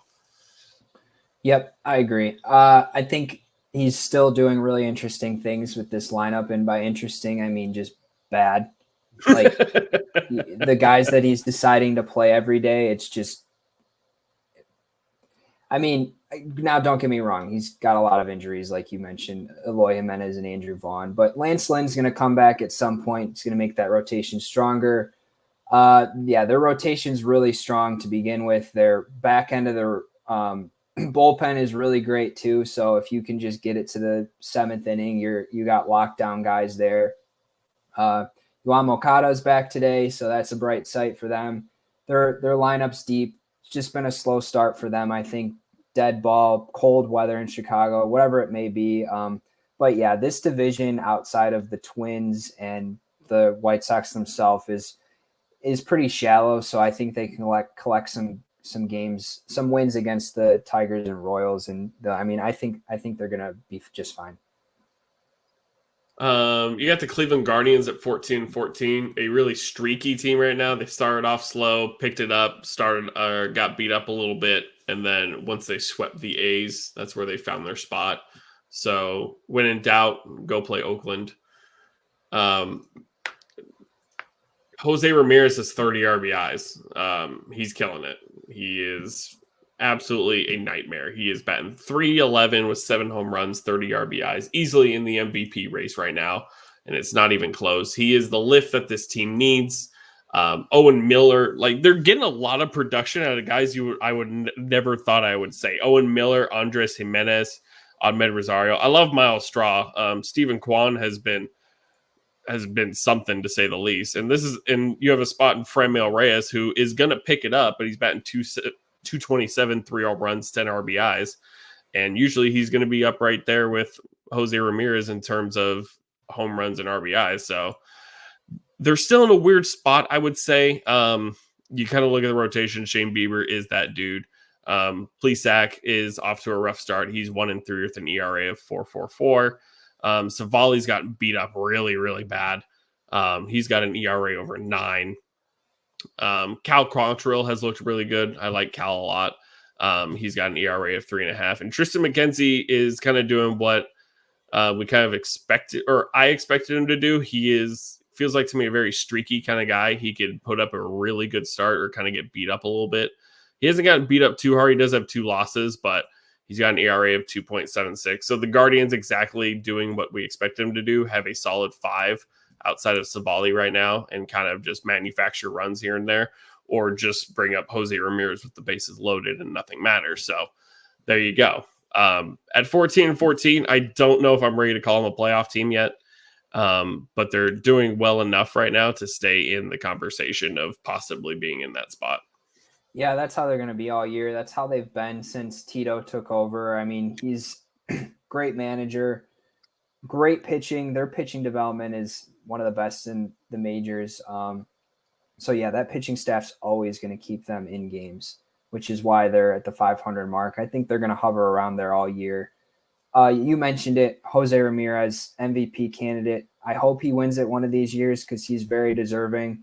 And I love the fact that when they offered him his contract, he said, I would have taken less money just to stay in Cleveland. Like he just wants to call a place his home he doesn't want to be a guy that jumps around, which is really respectable because Cleveland's not the city that's going to go out and spend a bunch of money on other guys. So he's a really good player and really, really underrated. So great to see him having early success. And I like the story of Stephen Kwan too, because I mean, his bat to ball skills are extraordinary, and I hope he has a good season. So yeah, Cleveland's a good team. They're a team that they'll beat all the teams they're supposed to, and they'll hang in there with the better teams. So yeah. Yeah, and plus I had something now. I forgot what I was going to say, but that's okay. We talk about these guys all the time. We're like, I respect the guys that go out and get their bag. Like Aaron Judge and Xander Bogaerts are most likely going to hit free agency and go and get their bag because their teams didn't offer enough. But on the other side of the spectrum, you have guys that have like Jose Ramirez who know he's not going to get paid out by his home team and is willing to be like, you know what? I like playing here. I don't want to go anywhere. I know that I am number 1 on this team when it comes to position players. And if I have to take a cut for it, so be it. And that's a respectable thing to do. And he's having a good time. He's fucking killing it. Right. The Royals, I don't really have a ton to say about the Royals, to be honest. They have kind of fourth year of a 6-year rebuild, but now it seems like they've hit the wall and they can't take that next step. They really need losing Jorge Soler. I know he had a rough season after his 47, I believe, home run season, but I feel like that was a big loss for them, for a team who kind of needs that power guy in the middle of the lineup. Their starting rotation has not been good. Their bullpen has not been good. They just flat out have not been good. I don't know if you have much to say about the Royals, but I don't. No, Bobby Witt's the bright spot. He hasn't played very well, but I mean, his battle, the weather improves. Greinke's been better than expected. Outside of that, it's a team that's still rebuilding. They're trying to build around the pieces they have. They have a lot of exciting talent, but it's going to be a few years for them. Okay, at the bottom of the division, the 8-19 Detroit Tigers. It's been a little rough past week for you, but one of the best bullpens in the league right now. So they do have, we talked about it before the pod, is that a lot of these bad teams always have one cylinder firing off. The fact that they're not a good team is because they are not firing on all cylinders. So your cylinder right now is pitching. From what I've seen, they played decent games against the Dodgers. I watched a decent amount of those games, and they played well. Congratulations, Spencer Torkelson, for being Clayton Kershaw's record-setting strikeout, I guess. But you guys spoiled that night for Clayton Kershaw. But I'll hand it over to you. Evaluate your team, what you've seen so far. I put out a tweet yesterday, and it took a lot for me to filter down what I originally wanted to put. I try to be as positive as I can, but it's really depressing. We're in year 5, and this is what we have right now. Yes, it's still early. Detroit's a cold weather city. Ball's, de-juiced or whatever you want to call it. So all of these things can add, and you can make excuses, this, that, and the other thing. But outside of our pitching, our bullpen, starting pitching has not been good. Offense has been abysmal. The one bright spot is the 3,000th hit for Miggy, the 600th double. Kudos to him, one of the best hitters of all time. But this is a team that is supposed to be contending for a wild card at this point. This is a team that a lot of people had contending for a wild card. There's really, outside of the bullpen, the offense, there's been no bright spots. Torkelson has 3 home runs. He's not hitting very well, but that's to be expected being a young guy. Baez is struggling, which is what I expected. A lot of people were really excited when we signed him, but I was not expecting too much from him. Austin Meadows has been a bright spot, I guess, but no home runs to show for yet. So we just haven't hit the ball out of the yard. I know a lot of teams are struggling with that right now, so take it with a grain of salt. But I think the one excuse I can make for this team is the injuries to their starting rotation. Turnbull was out to start the year with Tommy John.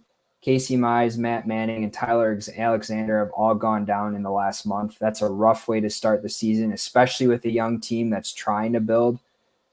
Manning's in a rehab right now, so he'll be back soon. Mize is, I think, a couple weeks behind him. So once those guys can get back in the rotation and help out, it'll be good. But these pieces that we've signed, Barnhart's been good defensively, but not good offensively. I mentioned Baez. Eduardo Rodriguez had his first good start the last time around. So other than that, he's been really bad. Chafin has only pitched 4 innings, so too small of a sample size to give you an idea on that. So Scooble's been really strong for us. But, yeah, these new guys have not added to the team like we'd hope yet. I'm still trying to be patient and optimistic because it's a long season. It's a bad division, but we overperformed last year. So to expect us to be better than last year is kind of a lot to expect right now. Yeah, I mean, like, I got the game on right here, and Pineda is looking like he's going to finish his 5th inning down 2-0. And that's the thing. The support. The starting pitching is done about as best as they can. 2 earned over 5 is fine. I mean, you're happy with that, but 0 runs again. It's just, their offense, they can't do anything. Yeah, especially when you have a team like I know Blackburn, we'll get to him pretty soon, has pitched well for Oakland thus far, but you have an Oakland team who's walking in on a 9-game losing streak. Yeah. They are really bad right now. So this is kind of the battle of teams in a funk and like who's going to get out of it. And you're watching it, you're like, fuck, like let it be us. Let it be us, damn it.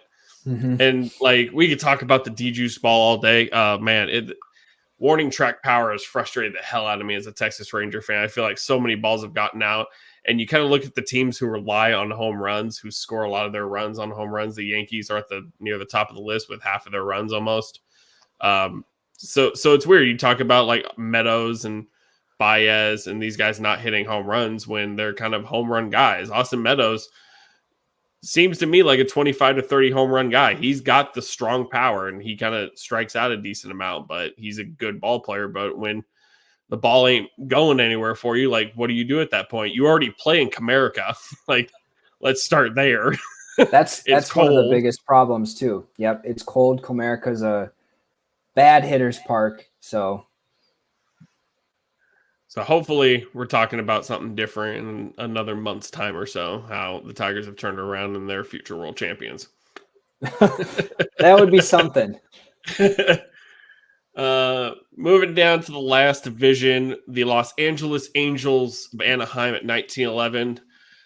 Look, I was never going to pick them as a division winner, but this is the Angels team that we've been waiting for 5-6 fucking years now.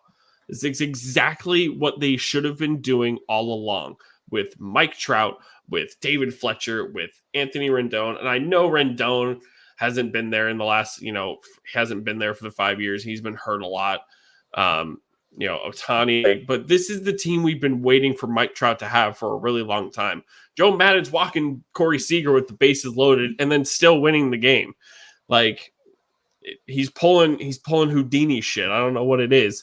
But I have nothing but good things to say about the Angels. Noah Syndergaard, it was one of my dark horses for Cy Young. He's 2-1 with a 2.63 ERA. He's pulling a Marcus Semien. He's going to dominate and he's going to get paid next year.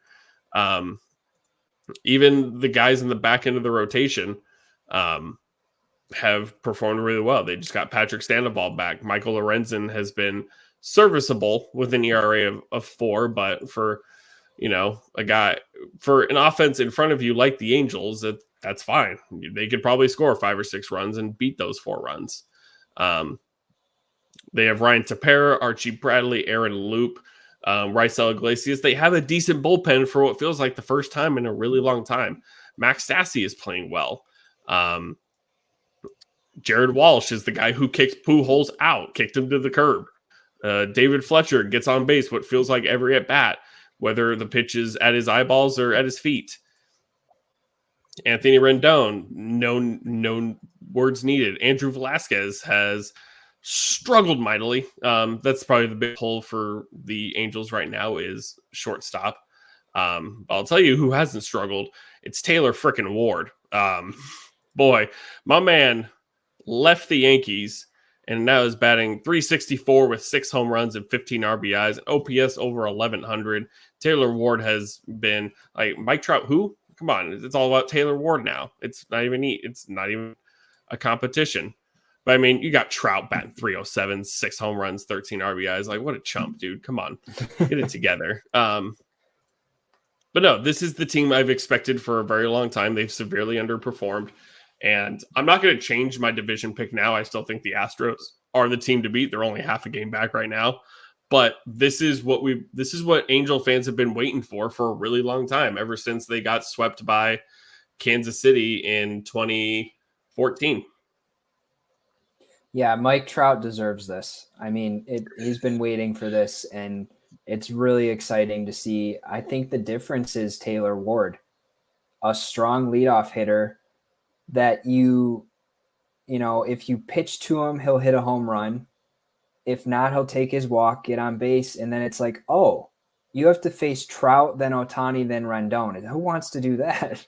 So it's a really fun lineup. They're having a lot of fun. They're starting to rotate. I mean, I didn't think it was possible, but Ohtani's gotten better as a pitcher He's been like lights out. He dominated the Red Sox. Yes, they're struggling, but he still dominated the Red Sox in his last start. Lorenzen's been great. They've taken a couple risks, converting Lorenzen from a reliever to a starter. He's been pretty good. And then, buying in on Syndergaard, I think it was like $20 million. So that's not even just like that was like, we're all in on you for 1 year. Show us what you got. And he's been pretty good for them. And like you mentioned, strong bullpen to shut it down after the starters get them through what they need to. So this offense has always been solid. It's whether or not their pitching can keep them in games, and it has. So I think this will be a really, really fun team to watch. And we all want to see Ohtani and Trout in the playoffs because they're going to turn it up a notch. Yeah, is it the joke always that like Mike Trout is like a 200 career batter in the playoffs because he's been there once? Yeah, I don't have a great series. Right. I think he's only played a handful of games. But right below them, like I said, half a game behind is the Houston Astros. Exactly where we expect them to be. I think the biggest thing for them is, Justin fucking Verlander. 3-1 with an ERA of 1.93. I watched him carve up the Rangers. And you would think, it feels like watching Tom Brady. This guy's old. He'll struggle at some point, right? No, I mean, he has Kate Upton, so he probably feels like he's 25. But, he's Justin fucking Verlander, man. You had Justin Verlander for a really long time. MVP, Cy Young, for crying out loud. The dude just goes out and shoves. Yeah, he gets beat up here and there. Who doesn't? But my man got surgery, came back, and is freaking dominating at the top of that rotation. And they're doing this all without Lance McCullers. Framber Valdez is doing it. Jake Odorizzi has done somewhat well in some of his starts. He's got an ERA of 3.38. Jose Urquidy has an ERA of 4.5, but has had some good games for sure. Luis Garcia, I think, is still doing his wind up to this day, but he's 2-1 with an ERA of 3.5. I can't watch him pitch. He's a great pitcher, don't get me wrong, but it's just, I'm like, you are the reason why we're going to put a pitch clock in, aren't you? Rock the baby. Rock the baby, rock forward, rock back, rock forward again, lift up the leg. Okay, I throw. Like, you are the reason we're going to have pitch clock, Luis. It's all your fault. But he's 2-1, ERA of less than 3.5. Let him do what he wants. And you have Christian Javier, who has an ERA of 0.83 and is like, oh, one of our stars went down. Let's just put in Christian Javier. They have a solid 6-man rotation. They don't even have to score a ton of runs, it feels like. Their bullpen has let them down a little bit in Presley, Stanek, Hector Neris. I guess they didn't see Neris in Philadelphia. I don't know what's up with that. I mean, Neris has a 0.64 ERA, so who am I to talk? They must have taken the Philly out of him. You got Martin Maldonado and Jason Castro, who are always going to be solid defensive catchers and will bat like 150. But this team didn't change a whole lot. I know they lost Carlos Correa, but Jeremy Pena has filled in pretty great. 6 home runs, 15 RBIs, batting 242, on base at 305. Obviously, you're not going to replace Carlos Correa stat for stat, but he's been a good fill for them. Michael Brantley, I think Chas McCormick hasn't. Actually, he's batting 250 now. Never mind. I thought he was batting less than that. Oh, Chas McCormick proved me wrong. You got Kyle Tucker, who ended the Rangers 3 straight games, it felt like. He's doing well right now. He's only batting 240, but 4 home runs, 17 RBIs. And then you got Yordan Alvarez, who sneezes on a dead ball and still goes 500 feet. So what does it matter to him?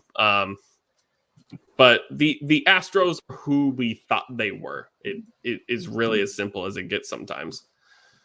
Yeah, their ability to just get rid of guys and then reload is very impressive. Jeremy Pena is the AL Rookie of the Year at this point. I mean, and he is very smooth defensively, and that's saying a lot after they had Correa. But yeah, Altuve just came back, and he's already hit, I think, 2 home runs in his first 4 games back. And you mentioned Alvarez and Kyle Tucker. They're going to be the staples for them for the future. I mean, they're both 25 and younger, so that's a joke to have them as, your 3-4 hitters from going forward. Bregman will be there for a while. So this team's not going away anytime soon either. Verlander's, wants to pitch till he's 45. So who knows how much longer. Right. I mean, this Tommy John surgery gave him a second win. So he's been lights out. And their bullpen's always really solid.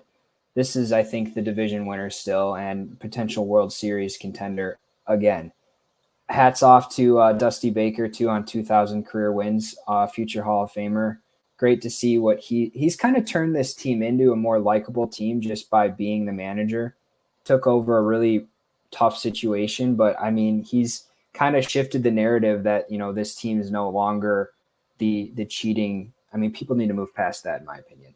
I mean, to an extent, yeah. I'll still always hate him a little bit, even though it didn't affect us because we were trash anyways at 17. But yeah, it's kind of a funny move how not funny move, but they put in Dusty Baker, this really extremely likable guy on the most hated team. They're like, I hate the Astros, but I really want Dusty to succeed. And I was just like, I kind of like, just, what I'm saying? Yeah. Like when they were in the World Series last year, I was like, I kind of want to see Dusty get his World Series ring. Like that's the thing that's eluded him his entire life. Like I kind of want to see him get there. Mm-hmm. And, Atlanta won. So I was like, okay, that's cool too. That's completely fine by me. But Dusty makes you think. He's like, fuck, they have a really likable guy at manager. Like, how can you hate the Astros? Well, they cheated. A long time ago now. Okay, in third place. I'll let you go first on the Mariners because I am going to absolutely trash the Mariners. So if you have anything positive to say about the Mariners. I think expectations were set really high when they made a lot of moves. Just because when a team makes moves, it's like, oh, they're all in. But you have to look at the moves they made. Robbie Ray has been a high strikeout, high walks guy, struggles with his ERA outside of last year. So they bought in on a guy who had one really, really good Cy Young year, and it's hard to rebound on that. He's been, above average, but he has not been a Cy Young contender to start. So that's the biggest offseason acquisition they made. Then they went out and got Adam Frazier, who is a good contact hitter, but he's not going to give you much more than that. So people are expecting, him to, light the world on fire. Suarez is doing his normal thing of hitting a lot of home runs, but there's not much else there. And Winker has really struggled to start, which I'm not surprised by because he's a big platoon guy. He hits righties really well, but struggles against lefties. Losing Hanniger really hurt them. I mean, he'll be back soon, but losing him so that they can platoon him with Winker is tough. Their young guys are stepping up. I mean, Kellnet's really struggling. I hate to see a young guy like that struggling, but Julio Rodriguez is starting to come into his own. He's already got 10 steals, and Logan Gilbert's a front runner for the Cy Young. So you can hang your hat on those young guys, but outside of that, similar to the Tigers, their offseason acquisitions are just not up to the level that they were hoping. They're not adding as much. Really big fan of Ty France. I think he's a really, really good hitter. But yeah, I think this team is going to be really, really streaky. They're going to put together, like in the beginning of the season, they were looking like one of the best teams in the division. And then I think they lost 6 or 7 in a row, and then they won on Sunday. But yeah, they're going to be really streaky. It's going to rely on how good Robbie Ray is. Their bullpen's a little sketchy. But this is a really tough division too. So if they're in contention, I wouldn't be surprised if they get a deadline piece. But yeah, I'm not surprised at where they're at. I wouldn't be surprised if they miss the playoffs. They need a couple more years to build around the young core that they have. Okay. I do have a few positives. I can't trash Logan Gilbert and Ty France. Those guys are killing it. I just, look, I'm going to tell you right now, I have no room to talk. Zero. Absolute zero. But I will solely admit, for some reason, out of all division rivals, my deepest hatred comes with the Seattle Mariners. Regardless of how bad they've been since 2001, there's something about them that I just want to see them fail as a Texas Ranger fan. So like you said, they were hyped up to oblivion, and it is the same story every year at the Seattle Mariners. They are a hot team when they played the A's in Japan that one year, like a couple years ago when Ichiro retired. They were like 17-2 or something like that, and then they fell off the face of the earth. Robbie Ray was one of those guys where it felt like a great signing, but a lot of people were like, I don't know. We'll see. Robbie Ray has been okay. He's 2-3 with an ERA of 4.38. He's not the ace they expected, and that's where the problem lies. We talked about it in the division breakdown. They got Robbie Ray because Marco Gonzalez was not what they needed him to be. Marco Gonzalez was set to be the number one guy, and Marco Gonzalez is not going to blow you away. They have a great dynamic of these different guys who show you different looks. Robbie Ray will blow you away. Marco Gonzalez will just eat away at the strike zone until you can't take it no more. But those guys have ARAs hovering near 4. Marco Gonzalez has not gotten a whole lot of run support. He's 1-4. He gave up 2 earned against Tampa, 3 earned against Houston, 1 that's right, the game in Tampa where he got knocked out. That's not on him, but he got beat up by the Rangers due to a couple of errors by JP Crawford, but it's been a rough go for Ray and Gonzalez thus far. Logan Gilbert, absolutely terrible. 4-0 with an ERA of 1.36. Like, come on, dude, get it together. Like, get under 1 already. Logan Gilbert, when he went up against the Rangers, I was like, dude, we got this guy. Like, yeah, he's had a good start, but like, we got him, and he freaking annihilated us. Logan Gilbert's actually killing it right now, and like you said, one of the front runners for Cy Young. Absolutely going insane right now. Nothing bad to say about Logan Gilbert. Chris Flexen, ERA of 3, hasn't blown you away, hasn't gotten beat up. It's just been a rough go for the offensive well. They threw out George Kirby on Sunday, had a really good game, 6 shutout against the Tampa Bay Rays, 4 hits, 7 strikeouts. My only biggest problem is going forward is that it's really hard for me to see a guy from AA called up, skipping a step and kind of being shoved into. Now, he pitched well against a really great team, but we all thought Matt Brash was really, really good after having wipeout sliders against the Chicago White Sox, and now Brash is in AAA. I feared that might be on the horizon for George Kirby. It just seems like it felt like a desperation call-up for me for the Mariners, and we're only 30 games into the season. So I hope for Kirby's sake he keeps doing great, but we'll see. I'm a little spooked for it. Ty France has been absolutely great. 319, 5 home runs, 22 RBIs. Every time he comes to the plate, I'm just like, fuck, I don't want to deal with Ty France. Just walk him. Let me talk about the good before I get to the bad. JP Crawford, 340 with 4 home runs and 10 RBIs. He's been a real bright spot. He's day-to-day right now, but he could be back in the lineup against the Phillies on Tuesday, so we'll see about that. This is where the problems start lying in for the Seattle Mariners right now. The guys they expected or needed to click are not clicking. Maybe not Eugenio Suarez. Eugenio Suarez is exactly doing, like you said, what we expected him to do. He's batting 200. He's hitting 6 home runs and 17 RBIs. He's driving in runs. He's just not getting on base a ton. But he has a lot of power to drive a dead ball a far, far, far away.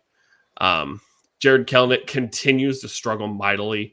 152, 3 home runs, 10 RBIs. He had a big home run on Friday night for the Mariners to put him back in the lead, only for Manuel Margot to put them back in the dirt.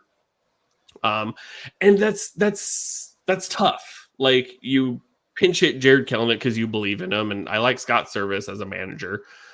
He's done what he could with what he's been given, and it's tough to see Jared Kellnet hit a pinch hit bomb like that to put him in the lead and then just evaporate.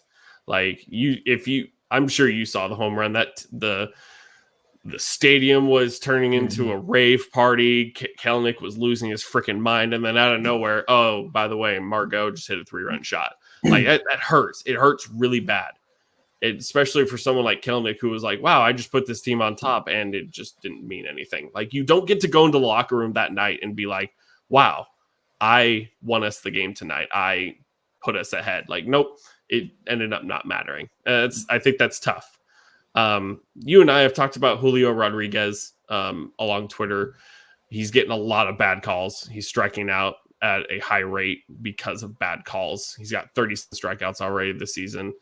And he's in a weird spot of like, he's got the eye. He's obviously taking balls, but the umpires are being like, nah, just get out of here. They're Angel Hernandezing him. Yeah. All of them. Everybody's Angel Hernandez right now to Julio Rodriguez. And that's tough.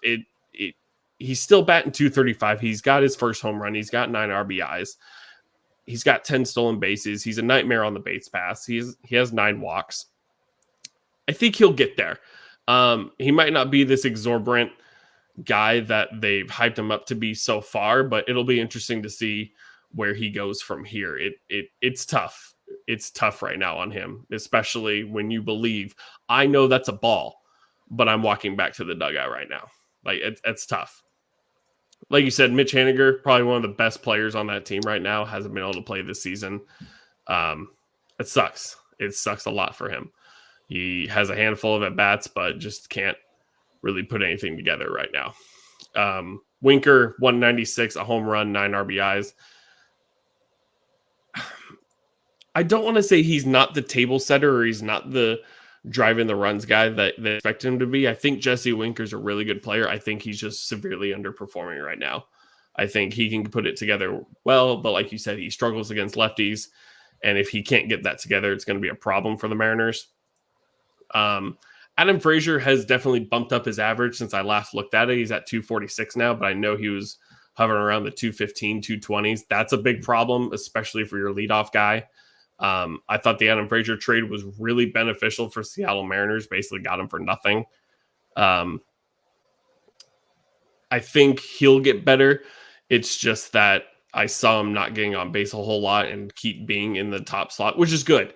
You could talk to any player, and if you know you're going into the ballpark that night, you're coming in there 3 p.m. before the lineup comes out, you know where you're batting, you know who's around you. That's a good confidence boost. And Adam Frazier, he's going to be batting leadoff almost every night. He just needs to get on base a little bit more. Mariners at 13-16. I can't see him as a playoff team. I think they'll get hot at some point. But I don't know what happens when Kyle Lewis comes back. It'll be interesting to see that for sure. He probably pushes out Dylan Moore for sure. I think that's where it happens, but I don't know what Kyle Lewis is going to have in him right now, especially with a bad knee. So we'll see how that goes. Wrap up here in a second because I've kept you really long. Sorry about that. No, all good.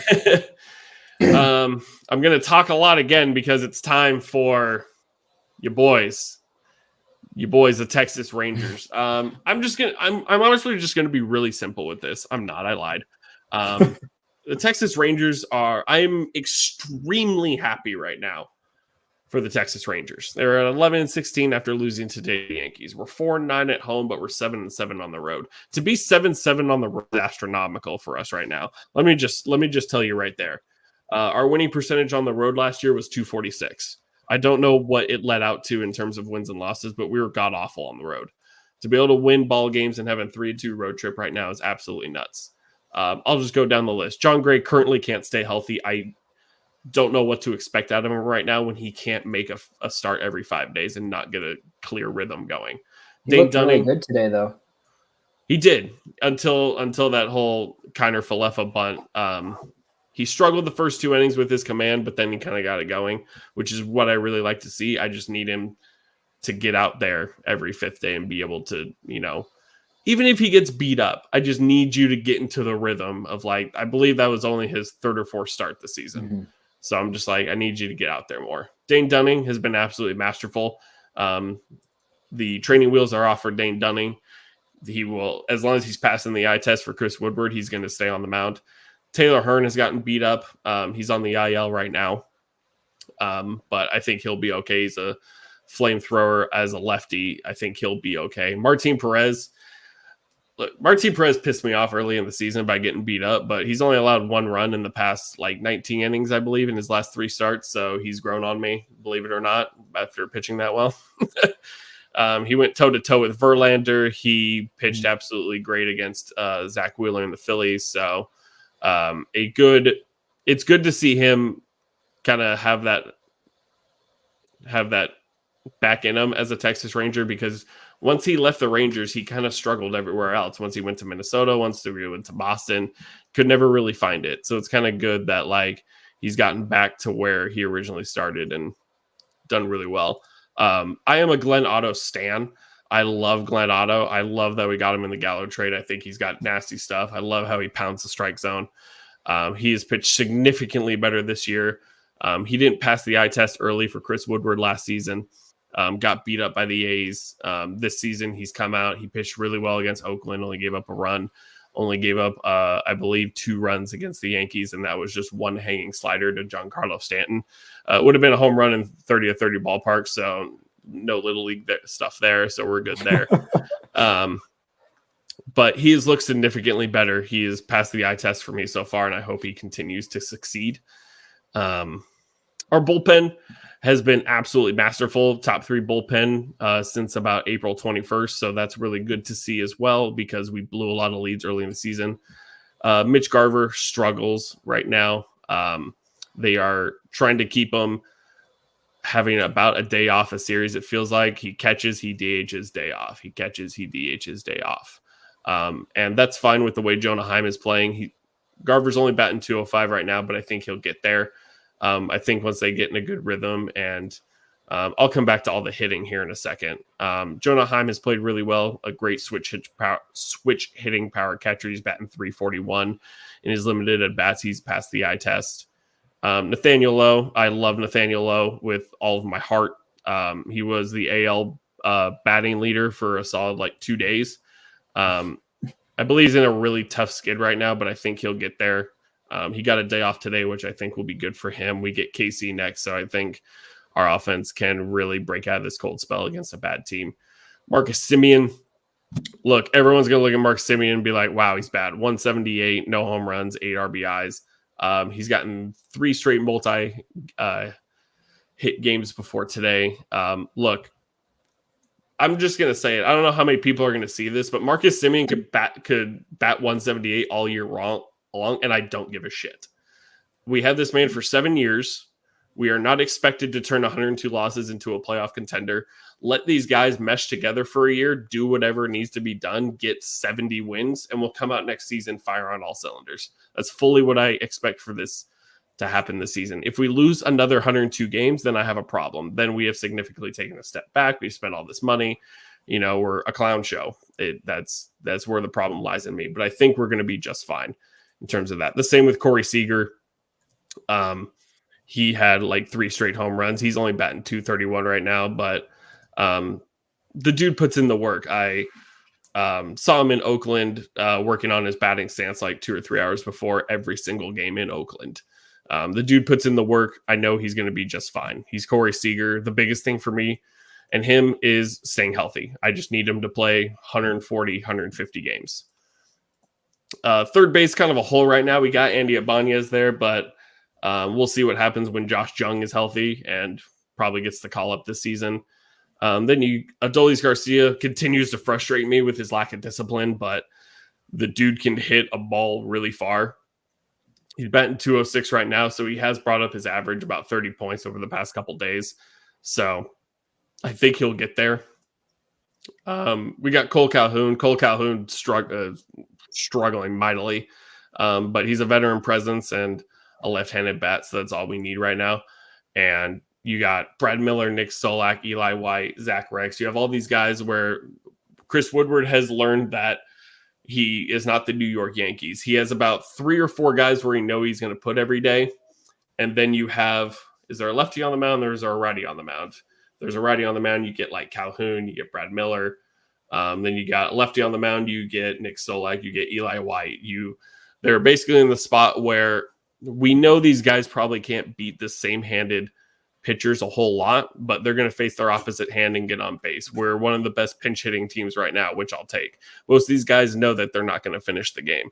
And I am happy with where this organization is at. We took a hitting guru out of San Francisco and Donnie Ecker out of a lockout.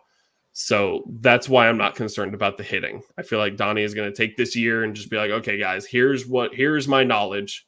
Off season, here's my knowledge. And we need to come out in 2023 and bang some runs and score some runs all the time. But right now, 5 games under 500, whatever. I will take what I can get. Now you can trash the Texas Rangers.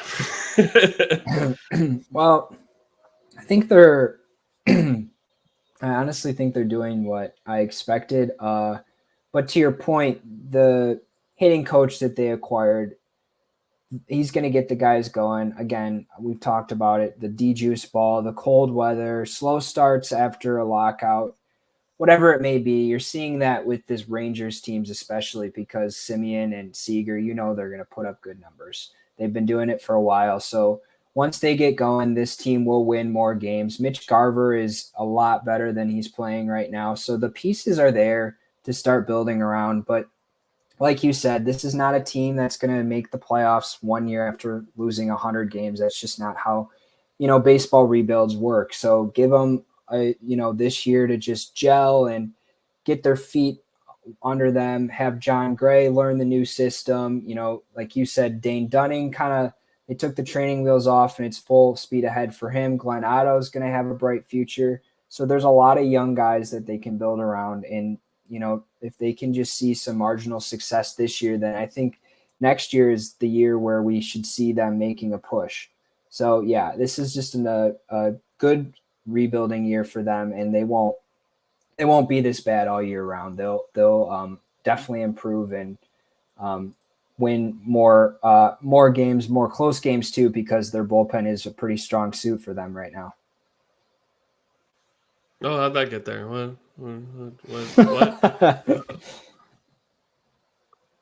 It's a bold statement. That's what I heard. I don't know what you guys were listening. I'm just kidding. Yeah, they are exactly where they need to be. They spent the money in one of the most stacked free agency pools possible that we've seen in the past 10 to 20 years. The guys will get there. I'm not concerned in the slightest. I'll be concerned if we lose another 95 to 100 games. If we're around this, let's see, what does that equal? Give me the 70 win mark, 70 to 75 wins. Sure. We'll probably finish under 500 unless we absolutely turn something around right now or like early June. But this is exactly where I expect this team to be. 5 games under 500. Pin us at 10 to 15 at the end of the season under 500. No big deal. Just got to improve in the win column. The Oakland A's, they spooked us for a second by winning. Now they've lost 9 straight. They're exactly where we had the A's all along. When you're throwing out, look, there's nothing wrong with Tony Kemp, but you're throwing out Sheldon Noisy, Christian Bethancourt, Kevin Smith. You were without Ramon Laureano until Sunday. Stephen Piscotty, Christian Pache, Austin Allen, Nick Allen. But if I'm telling you these names right now and you go, who? Exactly. This is what this team has turned into, is a ragtag group of guys where Frankie Montas is not long for this world. Cole Irvin will be their ace, which is nothing to flash about. Dalton Jeffries had a first good couple starts, but he's struggling. He's a rookie. It's to be expected. Paul Blackburn has really surprised a lot of people. He's shut out the Tigers thus far, and he's pitched well against the Giants, so he's been a bright spot for Oakland for sure, which is something that could be interesting for them. But at the bottom of the division is exactly where we expect the Oakland A's. Yeah, I don't really have too much to say. I think similar to the Reds, any sign of positive movement, I think they might trade him at the deadline. Like, I'm surprised that Montas is still there. He'll definitely be gone by the end of by the deadline. Yeah, their offense is, there's not much to say. I feel bad for A's fans. I mean, the way that I respect the move of striking and not showing up for games. I feel bad for the players, but I mean, the way the management has handled this team and just refusing to, put in any money and just continue to try to win with this Moneyball mentality. I mean, even the Rays put some money in to try to improve, and the A's are just like, nope, we're going to completely sell off and just show no signs of, rebuilding or trying to trade for assets or anything like that. So it's going to be a long year for Oakland because it's a tough division. I feel bad for the fan base, but yeah, it's it's not looking great for Oakland. Yeah, there's nowhere to go for them. Dave Cavill is being really weird about, complaining about San Francisco's attendance when it's like, brother, you're going to Vegas or you're not. Take your pick. Yeah. That's the most exciting thing about Oakland at this point is that they're either going to Vegas or they're not. We still don't know what's going on there. But, right. 2 hours later, here we are. We've covered all 30 teams, not in under 30 minutes. I have no pun to go with this. We talked a lot, but it was a lot of fun. April is in the books. We are about 10 days into May. It's May 9th, so it's close enough. So maybe again in mid-June, we'll come back and revisit what's going on. Maybe the Yankees lose 40 straight or something, or I don't know. The divisions are weird right now. There could be a ton of movement. There could be no movement. Like, I would not be surprised at either. If we came back together, 6 weeks from now and we're like, nothing's really changed, it'd be like, yeah, makes sense. Like, everything feels set in stone, but at the same time, it doesn't. Like, all these great teams could hit really weird streaks at really weird times. Like we talked about with the Yankees. The Yankees were dead for rights 15 games into the season, and then they won 11 straight. It's like, all right, everything's fine now. It's like, well, is it? Yeah, it's the beauty of baseball. Patience, perseverance, You can't overreact too much to a 10-game sample. It's really hard, first month of the season. Try not to get your hopes up, or, try not to get your hopes up if you're the Mets, because, they've done this consistently, and, try not to get too down on yourself when you're a struggling team like the White Sox. But everything will stabilize. I think it'll be interesting to see where we're at in a month, though. Yeah, for sure. First and foremost, Grant, thank you for filling in for Devin and hanging out with me for what is our probably longest episode yet, but we just kept going and going.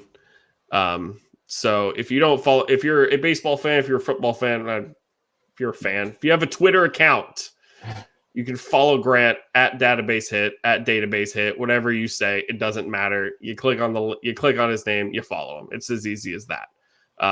The man puts out wonderful tweets about wonderful people with wonderful stats that sometimes I don't even know what the stats mean. So I kind of just hit the like button and enjoy life. It's funny. I'll be looking and it'll be like XOBA. And I'm like, yep. Yeah, that's a good number. Yeah. It looks good. Looks good. Absolutely good. Hey, I'm trying to stay on top of it. There's a lot of numbers out there. I appreciate you having me on, though. It's always a pleasure. Yeah, so in about another month or so, we'll come back. We'll have to revisit all our predictions to see where we're at in terms of all our awards, and that means I'll have to watch back a lot of the stuff because I don't write things down because I'm a podcaster, not a writer. But for myself, for Devin in spirit, here. There we go. For Devin in spirit, for Grant. Grant, do you have anything? Anything else? No, thanks, guys. Appreciate it. All righty. Once again, thank you guys for watching. As usual, we on the Makeshift Managers podcast, whether it be baseball or football. As always, it hides Grant's name. That's bullshit. All right. Follow this closet and then follow Grant at Database Hit for all your MLB needs. And until next time, Devin's not here to say peace, so this is going to be super awkward, but